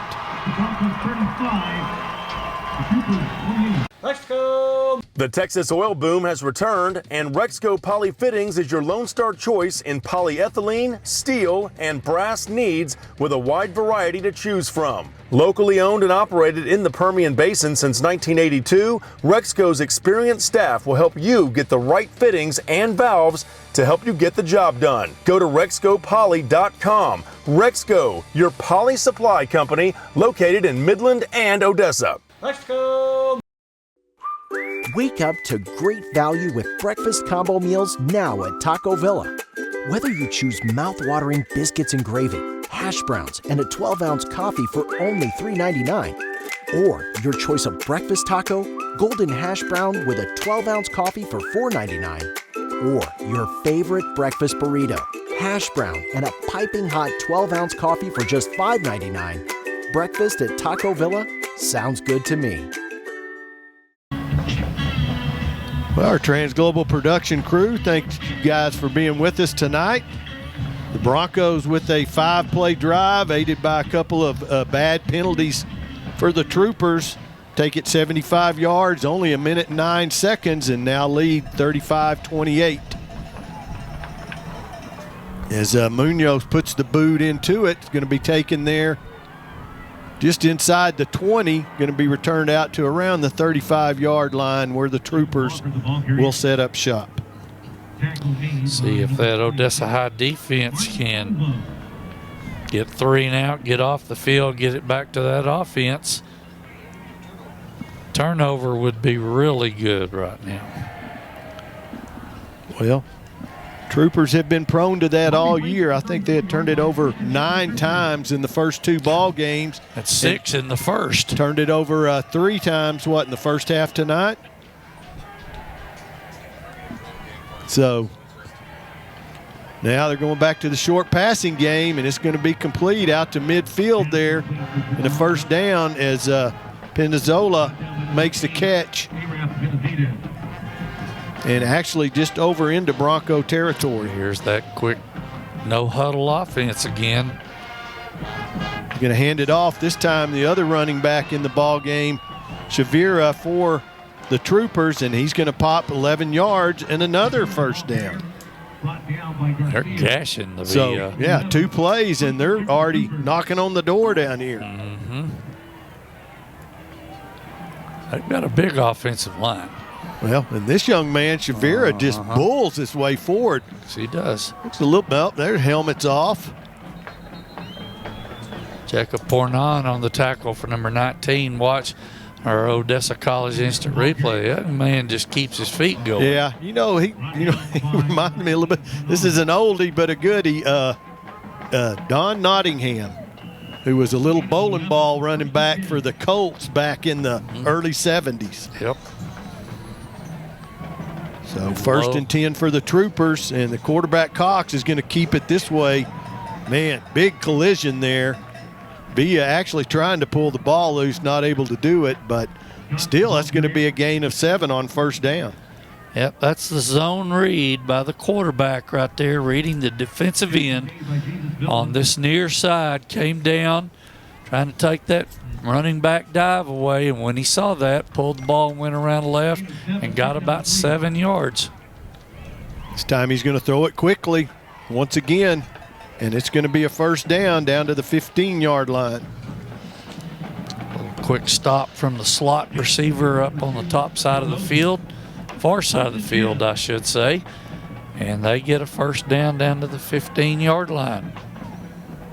Cox hands it up the middle. Shavira still on his feet. Shavira all the way down around the 6-yard line. Looks like going to be another 9 yards for the Troopers. Daniel Garcia, number 7, making the play, coming up from the secondary position. And they've got the ball at the 6-yard line. Garcia comes through quickly and doesn't make the tackle, but stuffs it. Watch our OC instant replay. He's going to blitz coming from his safety position right there. Stop that back enough to where the other defender could get him down. Here's 3rd and about 2. See if they run the zone read here. They did. Yep. Shavira, though, is going to fall forward all the way down to the 2-yard line. That's number 21 for the Bronco defense. Mason Fosenbacher coming in. Missed him, ran right by him there. Did Dominic Taylor. Yep. See if they run the same play. And Shavira is into the end zone for the touchdown. As the Troopers now a PAT away from tying the ball game again. Yep. An efficient drive by the Eastwood Trooper offense. And an extra point. There's a flag on the play. Oh, really? That after the play? I think so. See if that's going to be after this touchdown plays over. I think it's on them. Nathan thinks it's on them. Unsportsmanlike conduct? I don't know. I think it's on the Broncos, judging by a couple of the Broncos' body language. Yeah. Odessa. Well, it cut out. Kickoff. 1 time down. Yep. So big advantage on the kickoff coming for the Troopers as they try and tie the ball game here on the extra point attempt. Derek Messer still perfect on the year. He's 4 for 4 tonight. Flag on the play. Offsides. They'll decline that. Take the point. Offsides. Number 8 on the deep. Go to the play. Extra point. Officials, Mike is not working perfectly there, but the storyline is the Broncos now tied up again with the Troopers at 35. In West Texas, the spirit of rivalry runs deep. especially when it comes to high school football. But beyond the gridiron, there's a common ground we all share. At Sewell Ford, we believe that while competition brings us together, collaboration drives us forward. No matter the colors we wear, we all share the open road and the thrill of the drive. Sewell Ford, discover what brings us together. Rosa's Cafe's breakfast takes me back to those early mornings. The smell of fresh homemade tortillas filling the air. The warmth of my mother's kitchen wrapped around me like a hug. Rosa's is a taste of home, a reminder of the love and tradition that went into every dish. Taste the authentic flavors of a Rosa's Cafe breakfast. After all, life is better with Rosa's Cafe. Well, the Troopers with play-wise, the longest drive for either team tonight. 9 plays, took it 65 yards in 2 minutes and 32 seconds, and had a big advantage here on the kickoff, but boots it out of bounds. Couldn't tell if he's trying to just chip it there and hopefully to an open area, have somebody run and fall on it, but you just gave up about 25, 30 yards in field position. Kick out of bounds. So the Broncos will take over. At the 30-yard line. First down, Odessa. Sorry, official. The Broncos will take over at their 30-yard line. Yeah, that's a mistake there. That's probably something they don't practice a lot. No, from that short and field. it did look like he was just going to chip it in that open area there, and hopefully one of his guys gets to the ball first. But looked like one of my shank chip shots, since we're going to talk about chipping the ball. Yeah, another one I bladed over the green. Yep. So Mikey Cota brings the Broncos out 1st and 10 from the 30, 4:22 remaining here in the third quarter. 3 receivers split bottom of the screen. Cota back to pass. Those quickly, but just a little bit behind Baldonado, and it's going to fall incomplete.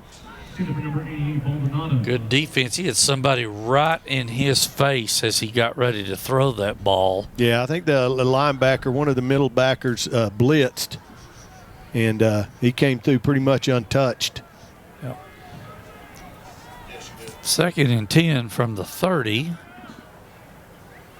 Oh, Cota gets rid of it quick to Medrano, and going to pick up 7 out to the 37-yard line, but bring up an important 3rd and 3 now for the Broncos. Yep.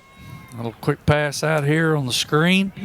The wide receiver out here got a block from number 12. That's Andrew Rodriguez, and got it up to the 37-yard line.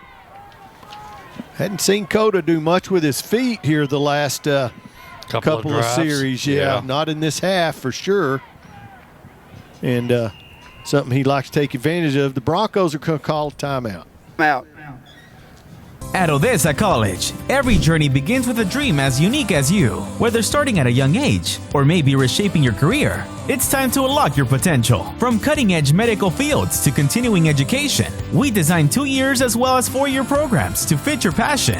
Our faculty thrive on being mentors, empowering the next generation of creative thinkers, pioneers, and leaders. Because at Odessa College, you're not just a number, you're family. Register now for the upcoming semester for an experience as unique as you.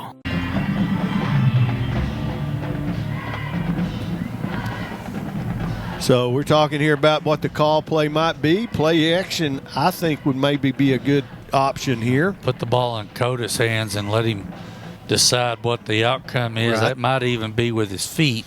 Well, we talked about that as well, as he has not used his feet here this half for sure.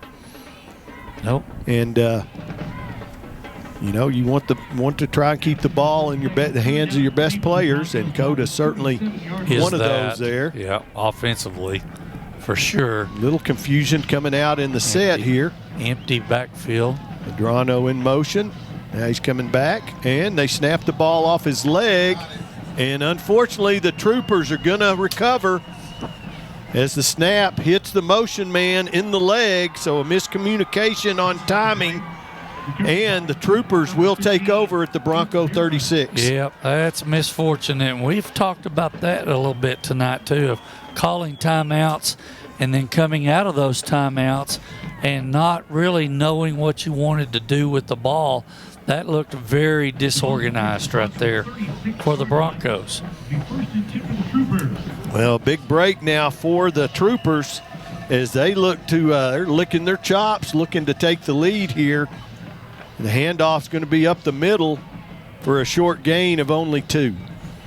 Good inside defense right there by, I believe that might be number 2. No, it's number 5, Christian Zubiate for the Broncos, coming up and making the play, keeping that runner down to the about a 2-yard gain. Cox fires out of the empty backfield. Going to complete the pass. Going to be dragged out of bounds around the 30-yard line. Mason Fosenbacher making the play. Number 21, you can see him there on your screen. Flores with the catch for the Troopers. So from the 29-yard line now, 3rd down and 3. And the give up the middle, Shavira, and he's going to have more than enough for the first down for the Troopers down to around the 22. Daniel Garcia, number 7, making the play for the Bronco defense, but not before they get a first down at the 22-yard line. Bronco defense needs to bow up here and stop them. Yeah, they're going to have to keep them out of the end zone. Well, Cox with, I believe that's Martinez back in the game now, and he's going to run left, lose his feet a little bit because Garcia had his number. Going to gain only 3. I think number 7's been a little active tonight for that Bronco defense. He's been around. He has definitely been flying around the field tonight. Nope, Cox keeps it this time around the right side, and he's going to have, he fumbles the ball, but the Trooper, one of the receivers, quickly falls on it. Pinazola falls on it, and that's a big play for the Troopers because that turnover could have killed them. I think Landon Wilkerson, let's see if number 9 gets his head on this ball right here by the quarterback. I think that might have been number 9. It sure was. Landon Wilkerson got his shoulder in there and got the ball loose. Just couldn't come up with possession. That could have been big right there. 1st and goal from the 7. And Shavira able to avoid Garcia there in the backfield quickly. But Shavira avoids him and fights all the way down inside the 3-yard line. Eastwood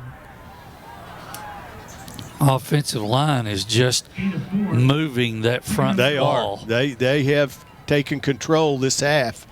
And Shavira is built kind of like an offensive lineman, yes, and he is tough to bring down. And he takes it into the end zone for the Trooper touchdown. Yes, he does. That's right off the right side of their line. They found something over there that allows them to get that back up the field and get into the end zone for another Eastwood Trooper touchdown. Oh, somebody not ready for the extra point. Got plenty of time. Somebody forgot they weren't supposed to be on the extra point team. Snap is good. The kick is good. So the Troopers now leading the Broncos 42-37, 1:59 remaining in the 3rd quarter. It's what every cowboy dreams about under the Texas moon, getting to see their sweetie. Rich, flavorful kisses that taste like strawberries. Cascading chocolate swirls that make an hombre weak in the knees. And cool, creamy shapes that'll put a jingle in your spurs. Heck, they're dreaming of Texas Burger, where they've corralled fresh-made goodness sweeter than a Pecos cantaloupe. Texas Burger, wanted by Texans everywhere. Well, the Broncos turn the ball over. The Troopers take 7 plays in 2 minutes and 9 seconds to score from 2 yards out. Took it 36 yards total. I mistakenly said the score 42-37. It's 42-35, as I'm sure you'll be able to see on your screen shortly. Troopers now kick off. The Broncos with 1:59 to go here in the 3rd quarter. And once again, just going to be that little pooch kick. But this time Avila chooses not to fair catch it. and catches him off guard, and he returns the ball all the way up to the 46-yard line. You know, our colleague, our friend Barry, was never a big fan of these little pooch kickoffs that we're seeing because it gives up too much field position and they don't cover it as well as maybe deep. Of course, you're worried about what's deep that could beat you speed and move-wise, but right there, they just didn't cover that side of the field very good. Well, I think everybody expected the fair catch. They've seen it all night long. Yes, they have. Coda is going to bring them to the line. 2 receivers top and bottom, maybe going to change the play here. Yep. Valdez still in the backfield with Coda. Valdez has 47 yards rushing and intended for Valdez there. I don't know if the number 33, Valdez. Yeah, if the contact there as the ball got there made a difference. The Medrano had run past everybody and was 20 yards behind anybody. Left defensive end down here for the Troopers, number 10. That's Jonathan Hernandez. He brought really good pressure off the edge there. Well, Coda in the pocket this time. He's going to tuck it. Looks to run, then tucks it to throw. And a pretty good stiff arm there by Coda. He's going to fight forward for a gain of about 3 out of nothing. But that's going to bring the Broncos up with a 3rd down, and Coda may be a little slow to get up. Injury timeout. We'll take it with them. Wake up to great value with breakfast combo meals now at Taco Villa. Whether you choose mouth-watering biscuits and gravy, hash browns, and a 12-ounce coffee for only $3.99, or your choice of breakfast taco, golden hash brown with a 12-ounce coffee for $4.99, or your favorite breakfast burrito, hash brown, and a piping hot 12-ounce coffee for just $5.99. Breakfast at Taco Villa sounds good to me.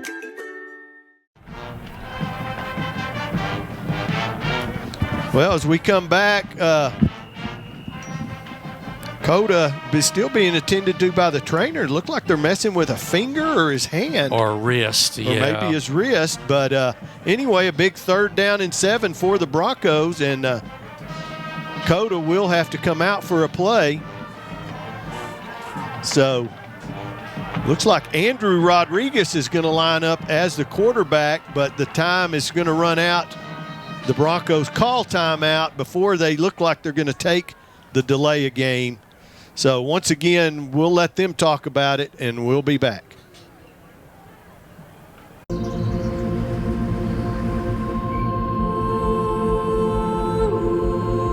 At Sewell, we know that cherished memories are made in the simplest moments. And those memories are made one play at a time.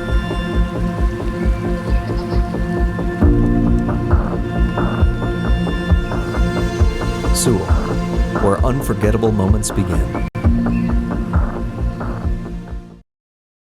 Welcome to Rose's Cafe, where every meal is a celebration meant to be shared.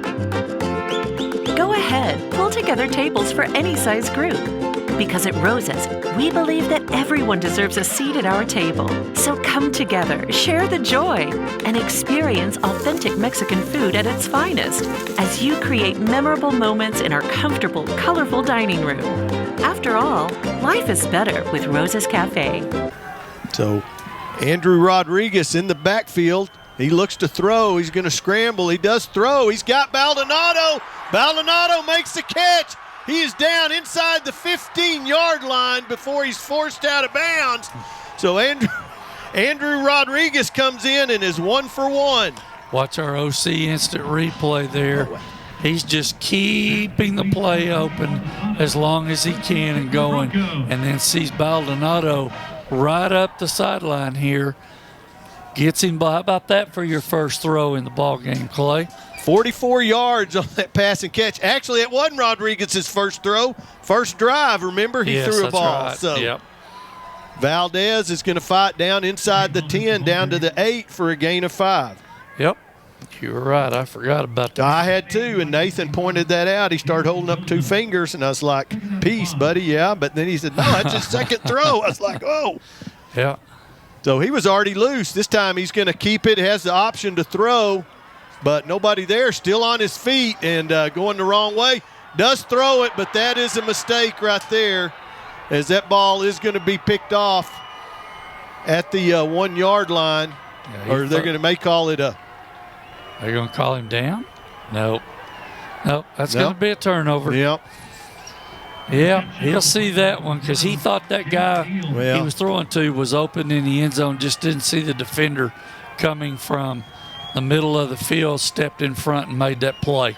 Just trying to do a little bit too much there. Right. And that's going to end up being a big mistake for the Broncos, and the Troopers are going to take over back at the 2 yard line. Well, let's see if the Bronco defense can get them a turnover back. Well, we saw a safety in this end zone last night, so it's possible to see another. Yep. 21 seconds remaining here in the third quarter. And as you said, the Broncos defense really needs to make an impact on the game right here. Shavira, there's a flag coming out. That's going to be an obvious hold. There's something Dominic Taylor looked like on the holding, number 75, offense.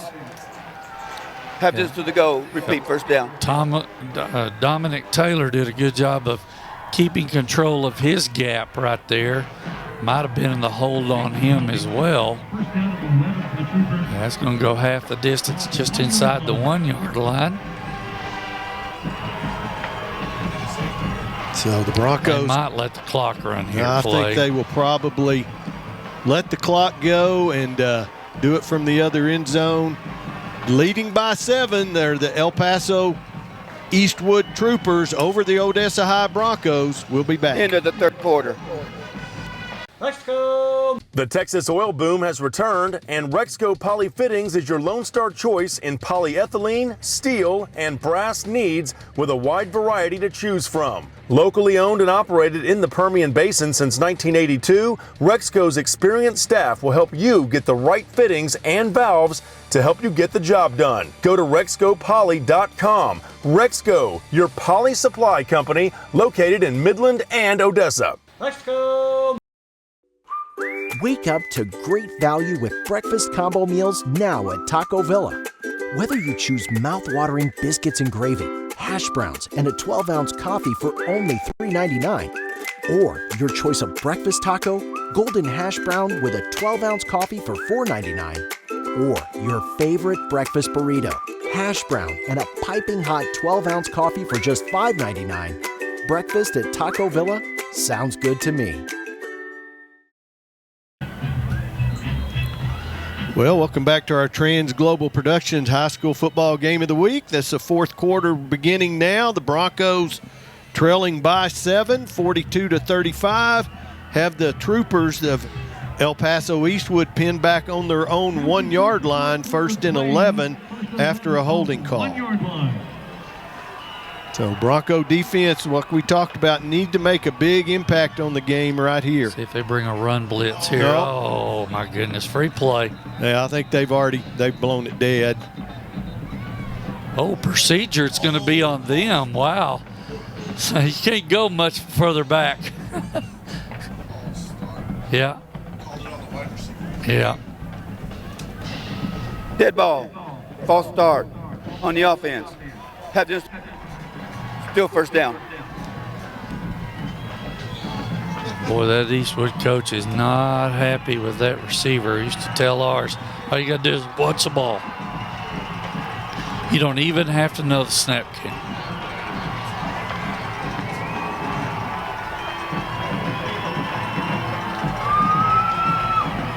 So from the whatever inch line here, and handoff up the middle to Shavira, and he's going to bull his way all the way out to the 5, maybe 6 yard line. About 4 yards there.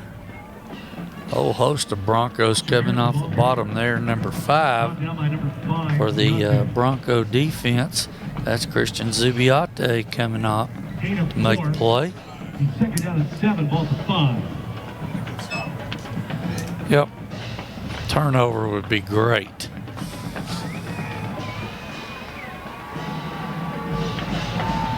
Bring a tight end down. Here to the right. So Shavira once again up the middle.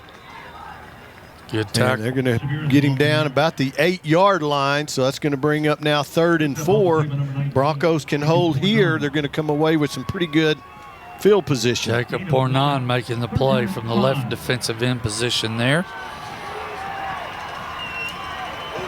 Cox on scrambling, got a man open, and he makes the catch. And he's still on his feet out over the 35, all the way out to the 37-yard line of the Troopers. Going to be a first down. Play action held the linebackers, and then he just slipped in behind, right in between the corner and the safety down here in an open area. Good execution by the Troopers. Yeah. And they're going to get the ball out to the 38-yard line of Eastwood. 30 yards on that pitch and catch. We can see Xavier Kelly warming up here on the sideline for the Broncos. Not sure what route they'll go when they get back on the field. And now they got to get their defense off the field. That's right. They need to get the ball first. Shavira this time, he is nailed in the backfield. Number 98 for the Broncos. Jaden Hodges. Jaden Hodges all over that. And we do mean all over that. Woo, he got in there quick. Yes, he did. Nobody touched him. He must have came between center and a guard in an A-gap right there. The Broncos. Daniel Garcia is going to be upset about that. Yep, he read it, just did not make the play. They're actually giving him the catch there. Yeah, he actually caught it. So not only do you lose the interception, they pick up 5, so now they're looking at 3rd and 5. And Broncos sure could use the ball back. Yep. Coda is throwing on the sidelines now also.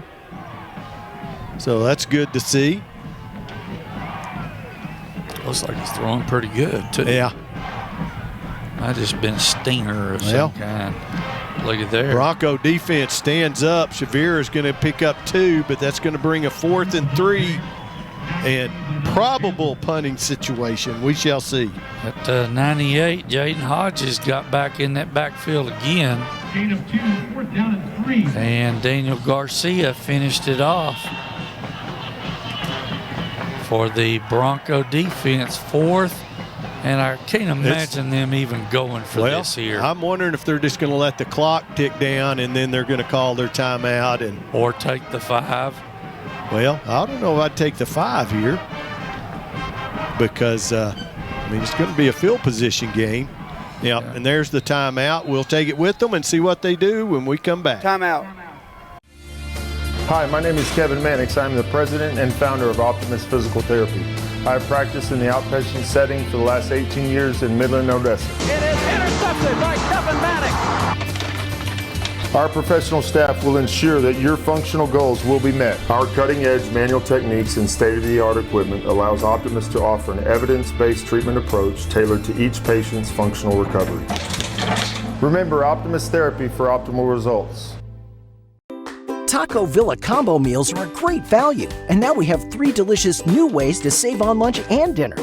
Whether you choose 2 flavorful bean burritos and a 20-ounce drink for only $5.99, or 2 of our famous crunchy tacos with a 20-ounce drink for $6.99, or bring a friend and share 3 crunchy tacos, 3 bean burritos, and 2 refreshing 20-ounce drinks for only $17.99. A combo meal at Taco Villa sounds good to me. There you see the sidelines again up in the bleachers, the Bronco faithful. And Troopers appear to be lining up to go for it. We've seen the Broncos do this twice and quick kick it. And that may be in the playbook here as well. Cox is going to hand off, and Shavira is definitely not going to get it as he has stood up. So the Broncos will have the ball from the Trooper 46-yard line. Coming off the bottom, a name we have mentioned many times tonight, number 7, Daniel Garcia. made the play there, stuck him in the hole, and did not allow him to get that first down. It's a turnover on downs. The Broncos will start in the Trooper 46-yard line. So 1st and 10 for the Broncos. Mikey Cota is back in the ball game at quarterback. A welcome sight for all the Bronco faithful on this side of the field, breathing a sigh of relief. So 1st and 10 for the Broncos as he's going to split 3 receivers up top of the screen. He's going to have some man coverage down here on the bottom. Cota is going to roll right and just going to throw it away as just nobody open. So it's going to be a 2nd and 10. Pressure coming from the outside, Clay's forcing him to have to step up and keep with his feet, keep moving until he gets a open lane to pass in and try to make a play happen. And right now it's just not happening. I'd like to see them run the ball here on 2nd down and give themselves 3rd and manageable. Coda's got Rodriguez. He catches it on the run. Rodriguez down inside the 15. 1st down, Broncos. That's a slant, quick post pattern. Watch here on our Odessa College instant replay. Boy, he fired that ball in there. Yeah, I guess the hand's okay. I guess the hand is okay. Boy, he sure brought that in. So the Broncos looking to tie the ball game here. Still 8 minutes left basically here in the ball game, so plenty of time. Cota throws to the corner, and it's caught. Touchdown, Broncos. Wow. Madrano on the catch. Wow, what a play. What a play. Watch the OC instant replay. That's the slot guy. They just did a cross route on the run there. They just crossed routes, and that caused some confusion in the secondary for Eastwood. And boy, Cota put that right where it needed to be for the Bronco touchdown. Switch route was what I was trying to say there. Extra point, a little bit not real smooth on the snap and hold again, but it is good. The kick by Jose Luis Zubia is true, and we're all tied again, 42 each. Are you sure we should take this billboard down? People find out State Farm does car loans as well as they do insurance. Our bank is through. Good point. Grab an edge. Look, there's 2 guys on the State Farm Borrow Better Banking sign. No, for real, there's 2 dudes on the State Farm Borrow Better Banking sign. Gentlemen, please get down from the State Farm Borrow Better Banking sign. Phil, get the hose. Okay, he's getting the hose. All right, let's go. Want to borrow better? Contact State Farm agent Mike Podzemny about a car loan that can save you hundreds.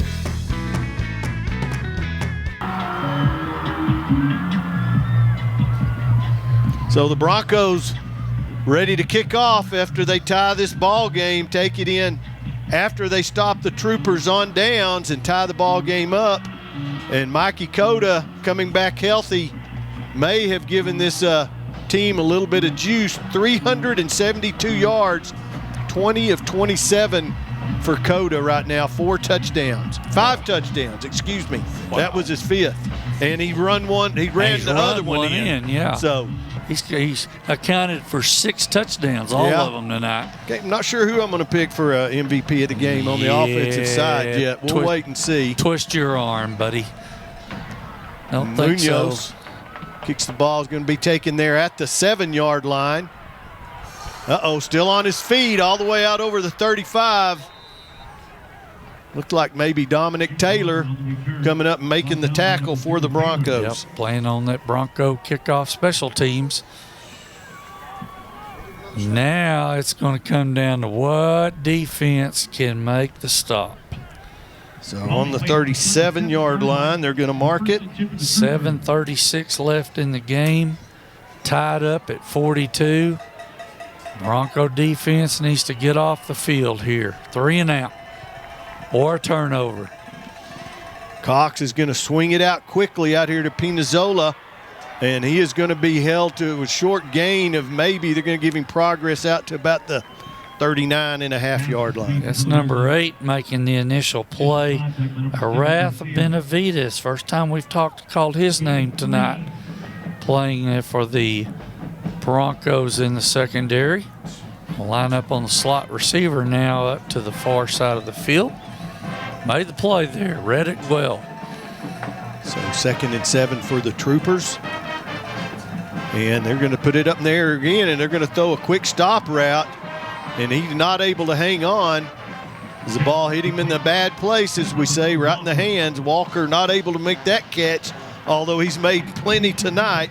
So now a big 3rd and 7 for this Bronco defense. Miguel Ramos, number 27 on the coverage there.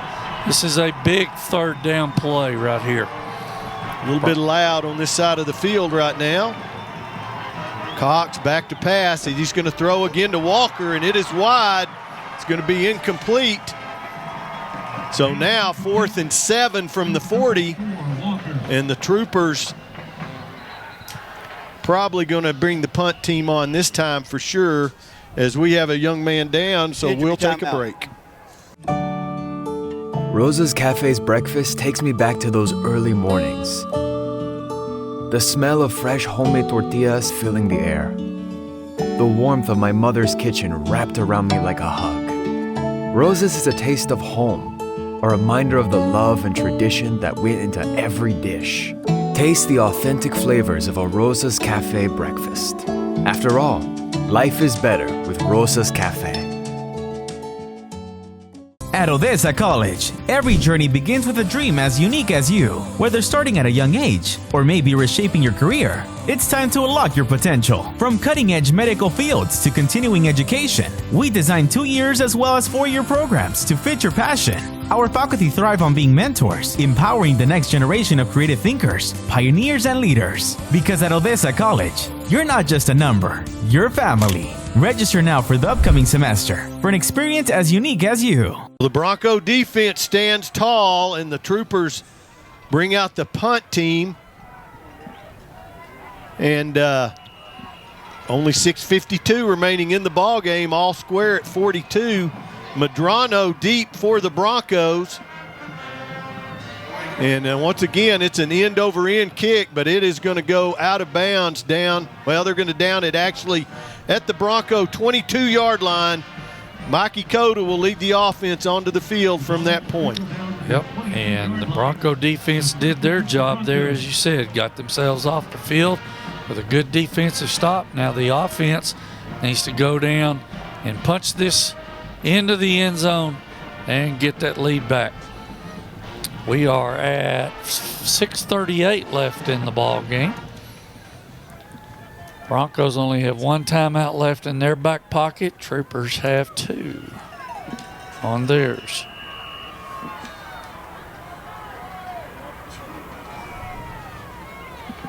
So Broncos in a very unique set there now. Valdez going to go in motion over on the other side of the field. Still a stacked formation out here. Rodriguez, that's how he threw it in the first half. Now he's on the run, still on his feet, out to the 46-yard line.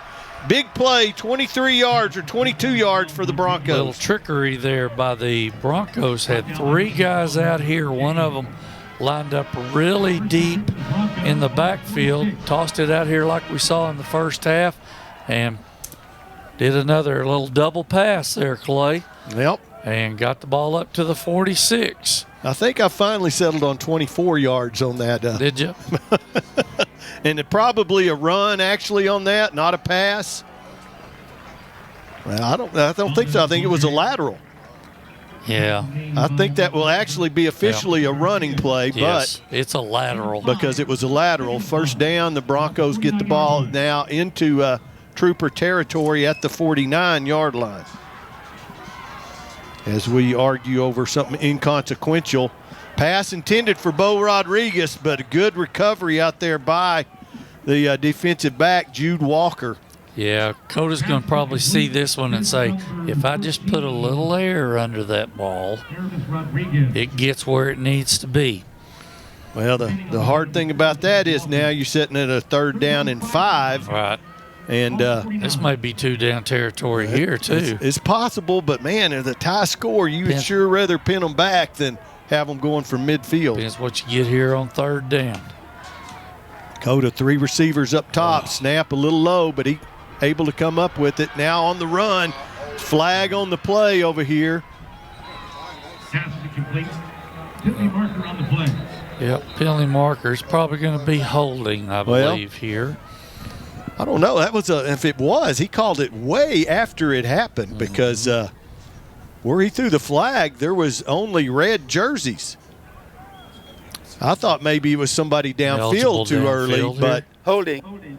Nope. Number an offense. Penalty declined. Yep. 4th down. So now, big decision for the Bronco coaching staff. Oh, boy, I'm glad I'm up here. They're going to kick it, yeah. Well, I think that's the prudent move because you would definitely rather the Troopers have to go 80 yards than 50. I agree. So, and we've seen their kicker is very accurate, so, actually only might need to go 35 or 40. Still 5:38 remaining in the ball game, so plenty of time for both teams. No, I would not fake this, not a chance. And the Troopers back to receive the ball, but he's only at the 25-yard line. There's no problem. Just kick it coffin corner over his head, and even if it goes into the end zone, that's not the worst thing in the world. Got to protect here. Yep, that's good. Cover. Oh, he does cover it right there at the 20. And he's going to get the return out to about the 31-yard line. That's good coverage there by number 18, Victor Galindo, a senior for the Broncos, playing on the punt coverage team. Troopers will have the ball 1st and 10 from their own 31-yard line. 5:27 left in the game. Well, the Bronco defense is bent and broken a few times tonight, but the last couple of times have looked pretty efficient on the defensive side of the ball and need to do that again as well. As this time, I believe that's Shavira maybe. He's going to fight forward for a gain of about 5. A late flag comes out. Hope this is not piling on or a late hit maybe. Couldn't tell who came off the bottom. I did see Ryan Sanchez down there. Dead ball. Late hit. Number 19 defense. Yeah. 15 yards. I saw 1st down. Poor Nan walking out like this, like uh-oh, or no, I didn't do it. Just trying to plead his case and not to be. So that's going to be a 1st down and a big mistake for the Broncos and set the Troopers up at the Bronco 49-yard line. Yep. Bronco defense needs to get off the field. Ooh, look at there. Nice hole up the middle. That's a good tackle. Martinez up the middle there for going to gash the Broncos for about 6 yards on 1st. Wake up to great value with breakfast combo. Again. Got about 5-6 yards on 1st down there. 2nd and 4 for the Troopers. Now the Troopers are not going to go with a hurry up. They're going to burn as much clock as they can. They feel like if they can burn a little clock and get in the end zone, or take the lead. Or set up for a field goal, maybe. Give once again to Martinez up the middle. He's still on his feet. Now going to be twisted there, but he's going to be about a yard short. So big 3rd and 1. I believe that's Taylor again on the tackle for the Bronco defense. 3rd and 1. Shavira had been in the ball game on this, but this time Martinez is going to get it, and he's going to have the 1st down and more as he's inside the Bronco 20-yard line, still on his feet, into the end zone. Touchdown, Troopers. Wow. Yeah, this is a good run. Yep. And a couple of missed tackles. Watch here on our OC instant replay. They just got it sealed over there, and he found an alley to run through off that left side and missed a tackle right there at about the 10, 12-yard line. Running back goes in for the Eastwood touchdown. So once again, here's Derek Messer on for his 7th extra point of the evening. This young man may need to spend some time in the whirlpool tomorrow with his leg. And the kick is, it is true. So now the Broncos trailing 49-42. Are you sure we should take this billboard down? People find out State Farm does car loans as well as they do insurance. Our bank is through. Good point. Grab an edge. Look, there's two guys on the State Farm Borrow Better banking sign. No, for real, there's two dudes on the State Farm. Borrow Better banking sign. Gentlemen, please get down from the State Farm Borrow Better banking sign. Phil, get the hose. Okay, he's getting the hose. All right, let's go. Want to borrow better? Contact State Farm agent Mike Podzemny about a car loan that can save you hundreds.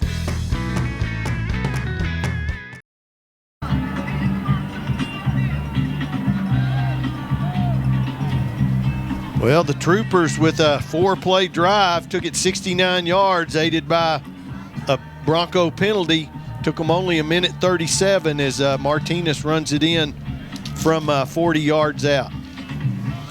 We're talking MVPs. I'm going to go ahead and just announce the offensive MVP tonight for the Odessa High School Broncos is going to be Mikey Cota. Did a great job tonight throwing the ball and just leading this Bronco offense. Already 396 yards. Will end up with over 400 yards before the end of the game. So congratulations to Mikey Cota. I think that put Martinez up over 150 yards for the Troopers as fair catch made there by the Broncos, number 15, Israel Favela. And the Broncos will take over there, I believe, at the 25-yard line or the 30, at 25. Well, got plenty of time. You don't have to panic. 3:50 left. But you do have to execute your offense here, get down and make a score, and get in the end zone, tie it up. Maybe take your chances in overtime, possibly. Not an option to not score this time. No. That's not even a part of the discussion. How far off they're playing down here, Clay. Yeah, they're going to give them plenty of room on these short. Now they're not up top, though, bit. boy. He's playing press coverage up on the top. There's the ball right up the middle. Valdez squirts through a hole, and he's going to fall forward for a gain of about 8 all the way out to the 33. Watch our Odessa College instant replay. Pulled the right guard around on a skip pull up into the gap, and the back came right in behind him there to get up the field and make about 8 yards on first down. Cota, 2 receivers, top and bottom. Valdez still in the backfield. Valdez, once again, another big hole created by that offensive line. Valdez inside the 30, all the way down to the 21 or 22-yard line, out of bounds. Broncos setting up shop in Trooper territory. Yeah, watch. We get a chance, thank you, Debbie, on our Odessa College instant replay. They pulled the left guard across on a skip pull, and he kicked the defender out that was in the hole, and that just set the scene for that running back to go and get upfield for Valdez to get a first down at the 22-yard line. 45 yards on that carry for Mr. Valdez. And not this time. No. Actually, that's checking into the ball game, Abel Avila. And that's a defensive slant or stunt coming from outside where he lined up inside. Tackle did not get in front of him there, and they actually lost a yard. Yep, no chance on that. There's just too much penetration up front by the Trooper defense. So 2nd and 11 now for the Broncos. Clock ticking inside of 2:15. Cota keeps it and throws, and it is threads the needle, and it's touchdown Broncos. Wow. What a throw. Making the catch, Kobe Baldonado, but man, what a bullet from Cota. Watch it right here. Bang, man, did he fire that thing. That was almost picked. He got it there when he needed to. What a throw by Mikey Cota. My goodness. Wow. So I'm exhausted. I can't imagine what these guys on the field or the coaches are going through right now. So once again, on to do the kicking is Jose Luis Zubia. And this is a very important kick, and it's good, but man, the timing is off. Flag on the play. Looks like there's going to be an offside penalty. Offside. Yeah. Defense. The penalty decline. Man, play. the timing is just off on those extra points, though, so kind of scary. Broncos tied up 49-all, 2:07 remaining. Since 1958, we've been present for you. We appreciate our community and care about West Texans. That's why we're celebrating our love for this amazing community with a spectacular giveaway. From August 1st to December 6th, you can stop by one of our branches or find us at an event in the Midland, Odessa community to receive a special scratch-off card. There's a number of presents for you, including our grand prize, a 2-year lease on a 2024 Cadillac XT or $7,500 cash. Other prizes include a free car wash, oil change, and Complex community merchandise. At Complex Community Federal Credit Union, we're all about taking care of you and giving back with heartfelt generosity. So don't wait. Visit ccfcupresentforyou.com for details and official rules. No purchase necessary. Participants must be at least 18 years of age to qualify. Void where prohibited. All federal, state, and local laws apply. The Broncos ready to kick off.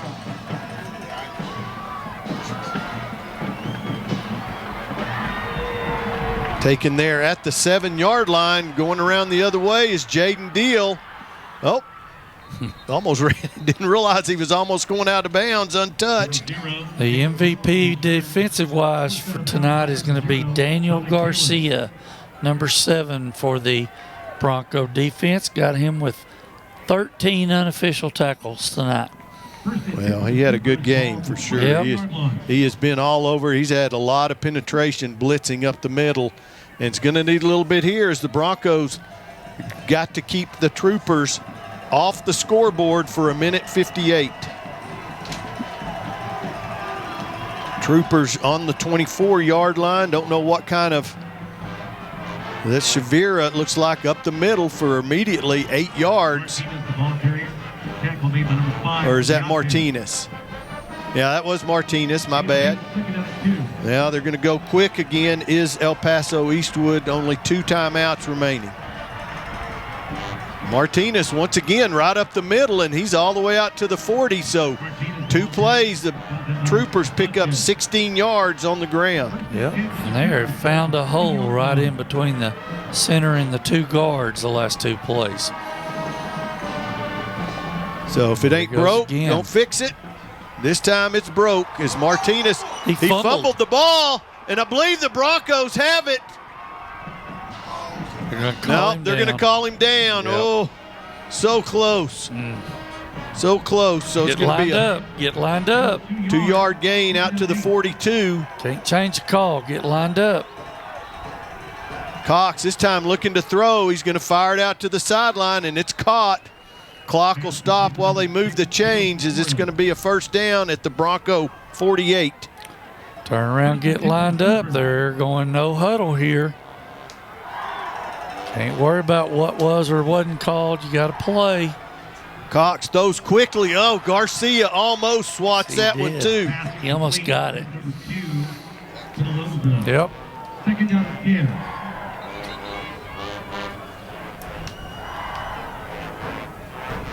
And we're going to take a timeout here. 54 seconds remaining in the ballgame. In West Texas, the spirit of rivalry runs deep, especially when it comes to high school football. But beyond the gridiron, there's a common ground we all share. At Sewell Ford, we believe that while competition brings us together, collaboration drives us forward. No matter the colors we wear, we all share the open road and the thrill of the drive. Sewell Ford, discover what brings us together. Well, back at the Ratliff Stadium, our Trans Global Production Game of the Week is coming down to the final few seconds. 54 of them exactly remaining now. 2nd and 10 for the Troopers on the Bronco 48-yard line. Boy, it'd be nice to get a turnover here. Well, that would definitely, and just almost, that's 2 times the Broncos almost come up with the big play. Yeah, Jesus Villa is going to want this one back. So now it's going to be 3rd and 10 for the Troopers. If you hold them here, the Troopers got a decision. Do we want to try and pick up the first down and leave the Broncos with a short field, or are we going to punt it and take our chances in overtime? Let's make them make that decision. Well, Cox rolling right. He throws an amazing catch. Is that Pinzola? Yes, goes up and grabs the ball way over his head to keep the Trooper drive going all the way down to the Bronco 36-yard line. Yep, sprint out pass to the near sideline. So now just going to hand it to Shavira up the middle. And you can see the Broncos Taylor trying to strip the ball there. The Troopers got 2 timeouts, but they don't seem in any hurry to use them. I don't know, unless this kicker's got a 60-yard leg, 50-yard leg. Shavira with a big hole this time, still on his feet. Down inside the Bronco 10, into the end zone, touchdown, unbelievable. 8 seconds remaining on the clock. Wow, perfect play call against what looked like the Broncos were expecting pass, and just got the run off to the right side and broke the line of scrimmage. And once he did, he was off to the races. Well, Derek Messer once again on to do the kicking as a tragic turn of events here for the Bronco side, as the Troopers looking to take a 7-point lead with only 8 seconds remaining in the ball game. The kick is up and it's good. So we'll take one last break, and the Broncos going to come over and see if they can decide any way to pull this off.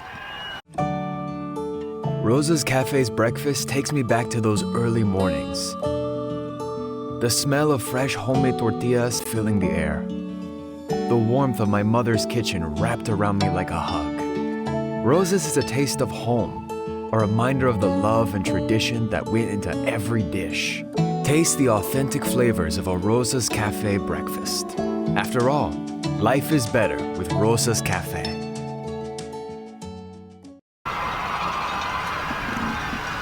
So the Broncos need a miracle. 8 seconds remaining. You figure they'll have 2 plays tops, probably 1 play. And there are going to be some disappointed young men there, but they should not be. They should hold their heads up high. They played really well tonight. And this El Paso Eastwood team has exceeded our expectations for sure. They made some plays when they had to tonight. And certainly did right there on the last touchdown scoring run. See what they decide to do. Are they going to feel they're going to fair catch it? No. What's the deal? I don't know. Call a fair catch? Oh. Yep. Well, then they got to put those 2 seconds back on the clock. They took 2 seconds off. It says 6, so got to put 2 seconds back on the clock, but not that that's going to make much of a difference. Yeah. Well, I think the Broncos may have taken a timeout. While we do that, we want to go ahead and thank our Trans Global production crew tonight. As always, we're directed and produced by Bob Bailey. Replay director Debbie Bailey. On camera, Tim Rose, Jason Barrage, Jordan Gray, Brandon Chance, and the grip down there, Diego Carrillo. Got a great bunch there showing you every shot of the ball game. And timeout. Eastwood now is going to take a timeout. Timeout of the half. And you know, for Nathan Hubbard, Kyle Hubbard, myself, Clay Kennedy, we sure appreciate you being with you and being with us. Hope you're with us each and every week of the high school football season. Broncos just I'm telling you, if you could hit a quick 15 or 20 yarder downfield and get out of bounds or get your other timeout, it'd get you one shot in the end zone. Yeah, maybe some kind of long pass down on that play. But, boy, this has been a track meet tonight. We thought we'd see one last night, too, and we did in the second half, and it's kind of turned into that tonight, just one score after another from both teams. Coda unofficially 419 passing tonight. I think he had 417 last week. No, 432 last week, excuse me. Oh, there's the old hook and lateral.